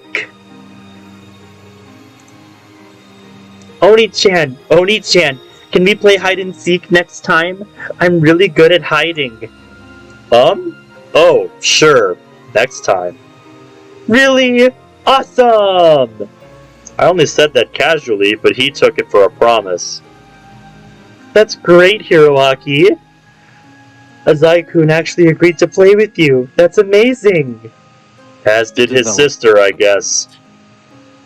Don't tell me I really have to go through with this boring little game now. Thank you for coming all this way. I'll catch you later. Yeah. See you tonight. I'll be waiting beside the phone. Yeah. What's the matter? Oh, it's nothing. I suddenly realized that I just couldn't keep my eyes off her face. I'm heading home. I quietly bid her farewell, for real this time. Bye! That bright, clear voice still lingered in my ear. I find myself flustered. Depends on what kind of sad fact you're talking about, Zach. I want to just lie down and clutch my head. For crying out loud, the girl doesn't even have a penny to her name. Tried to work. Foggy mind could not escape its many torturous, invasive thoughts of Tsubaki. Oh yeah, I've heard about that. Poor guy. Yeah, he died a couple of days ago. Also, welcome back helping me. Actually, nice, yeah. Hey, Army, we dealt with the server raid. Did I seriously do that as Tsubaki? Kind of like Yeah, you'll never Tsubaki believe voice. this, but I'm in the exact same boat as you, Sherman. You would not believe how much convincing it took from this guy on the mic with me right now to get me to play this.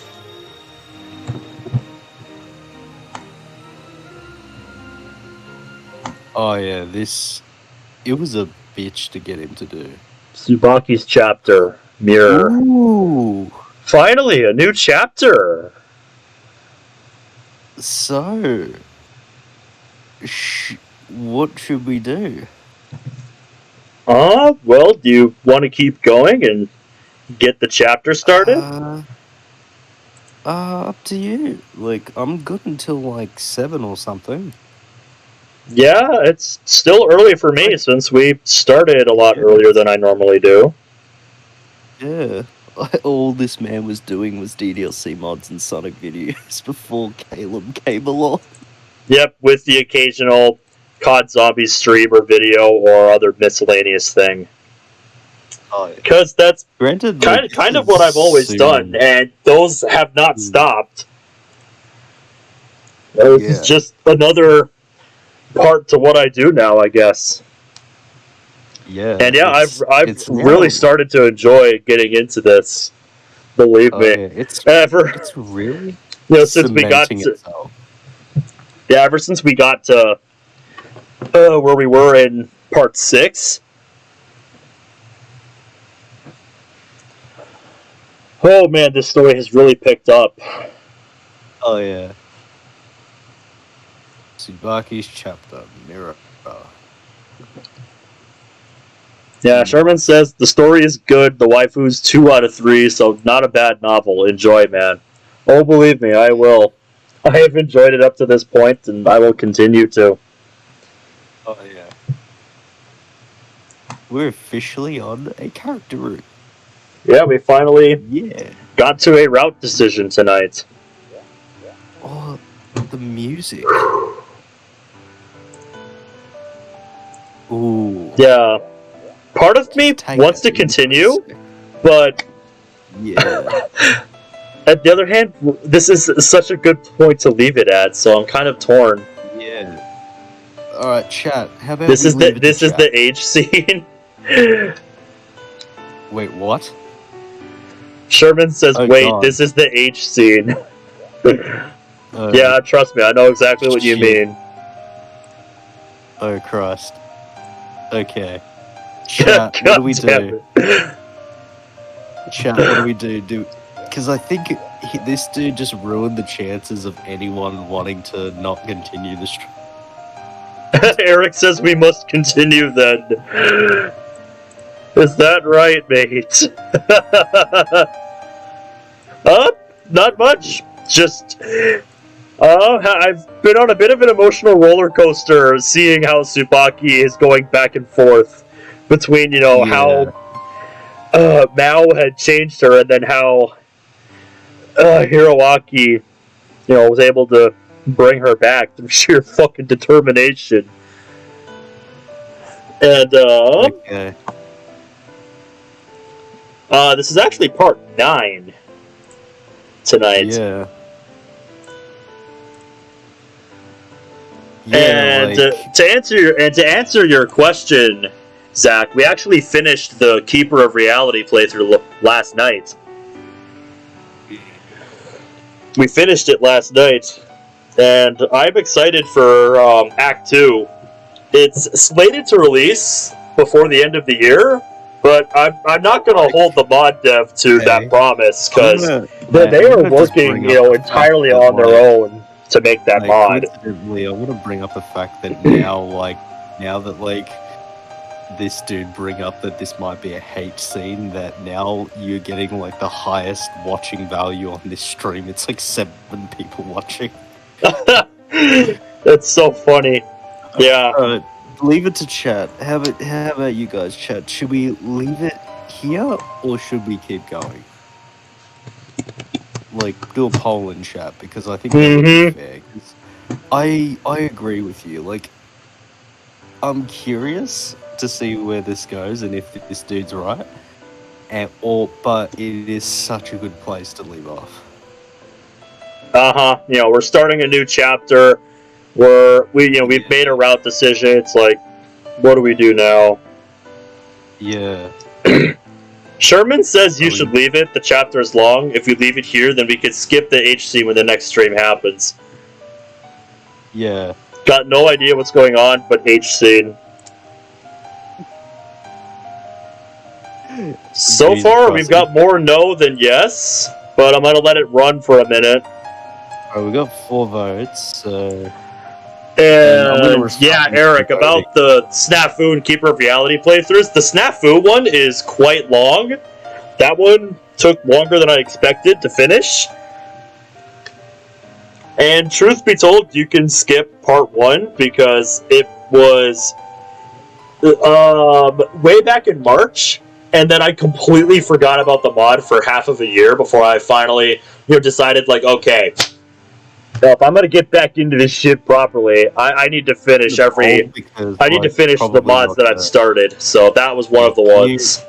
Can you end the poll? It's probably not going to end until I vote. So, and I don't want to vote. Well, everybody says no. They want to leave it here.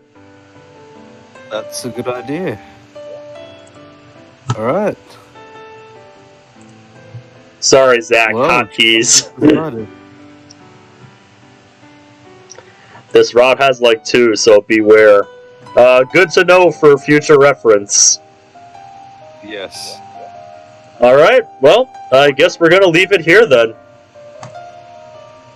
Finally, a new chapter.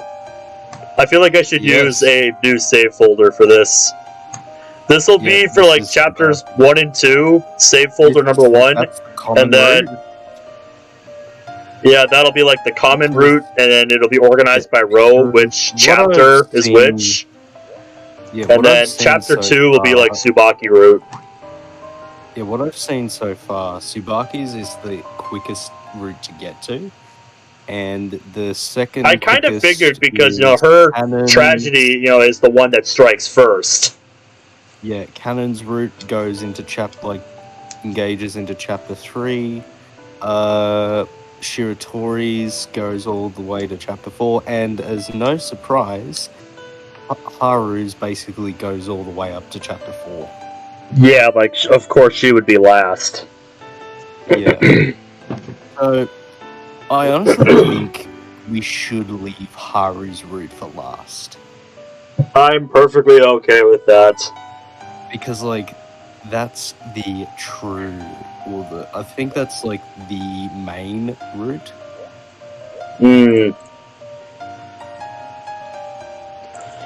Alright, well, I hate to drop off after a spike in viewers like this, but we're gonna leave it here for tonight. Caleb, you'll have to let me know when you're available to do more of this. Oh yeah, and yeah, we've got to prepare. We've got to prepare. Want notifications on when I go live? Server link is in the description. Yep. Oh, you pulled out an ingrown. Ew. Oof. Those are never fun. Uh-huh. Yep. Check the previous episodes, mate. The story took a little bit to get going, and I honestly didn't really start to get fully invested in it until about part 6. That's when it really picked up, in my opinion. Oh, yeah. I was kind of going along with it. I was like, okay, it's not... it's not bad, but...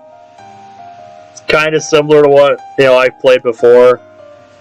Then it's like, oh, shit. Well, I think chapter 1 was the introduction one, and then chapter 2 is when it just went, into it. Oh, yeah. A lot longer, that's for sure. But yeah, man, what a great way. Yeah.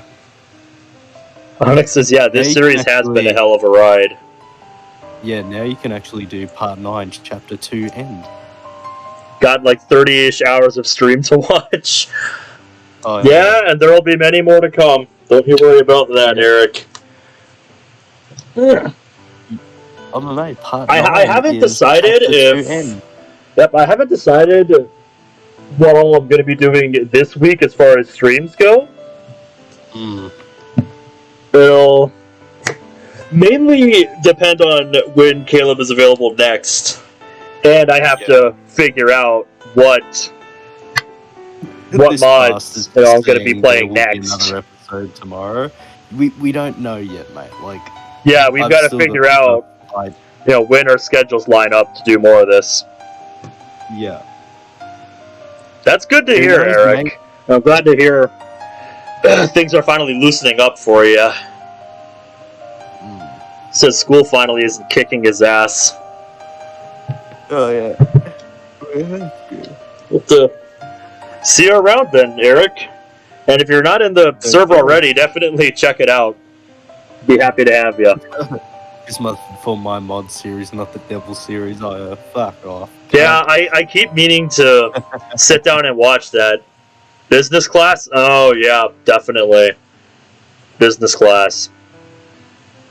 I have a feeling a certain protagonist of this game would know about that. Would know a lot about that. Everyone. One thing, all the chapters on this novel are as long as the first one, so you're in for a ride.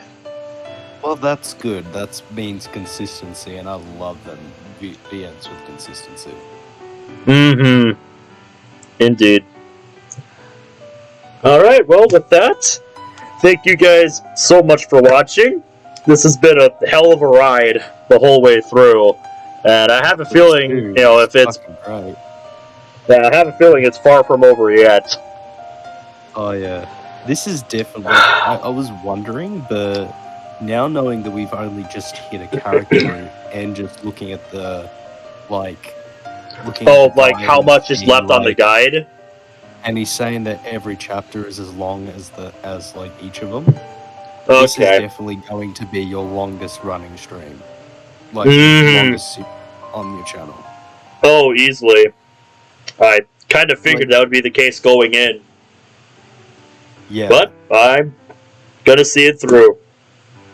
Oh yeah. Let us do this. So yeah. We'll be keeping an eye on the server, Zach, don't worry. Yep. Yeah. In fact, speaking of that, I plan on going live in the VC after we sign off. Because it's still kind of early for me to be calling it, a night and going to bed. Yeah, me too. I'm going to be doing something for at least about an hour. Yeah. This is the first time after 4 episodes since the case document came off that they actually tried to do anything. Yep, of course. It had to be the one where, I finally undid the description. Oh yeah. Of course. It's obvious why, because it's just they're having a temper tantrum towards everything, but yeah, it's glad to know that the server survived its first attack. Real attack. Yep. And Zach, to answer your question about another short mod, I'm gonna leave it up to you guys, because I'm thinking of either doing that or maybe some Bloons Tower Defense challenges. Oh, am I still doing shiny hunts? I haven't done one in a while, but there's still some unfinished ones that I haven't done. If I can get a proper camera, I might try to do something with that. I don't know. A lot of things that I'd want to do. I really want to get some kind of setup to reliably record footage from my DS. I don't know. Lots of things that I want to do. But yeah, I feel like I'm just rambling at this point. So, if you're in the server, I'll see you on the VC, because I'm going to be doing something. I'm not sure what yet, but you guys will help me figure it out. So yeah, until next time, take care. Take care, gentlemen.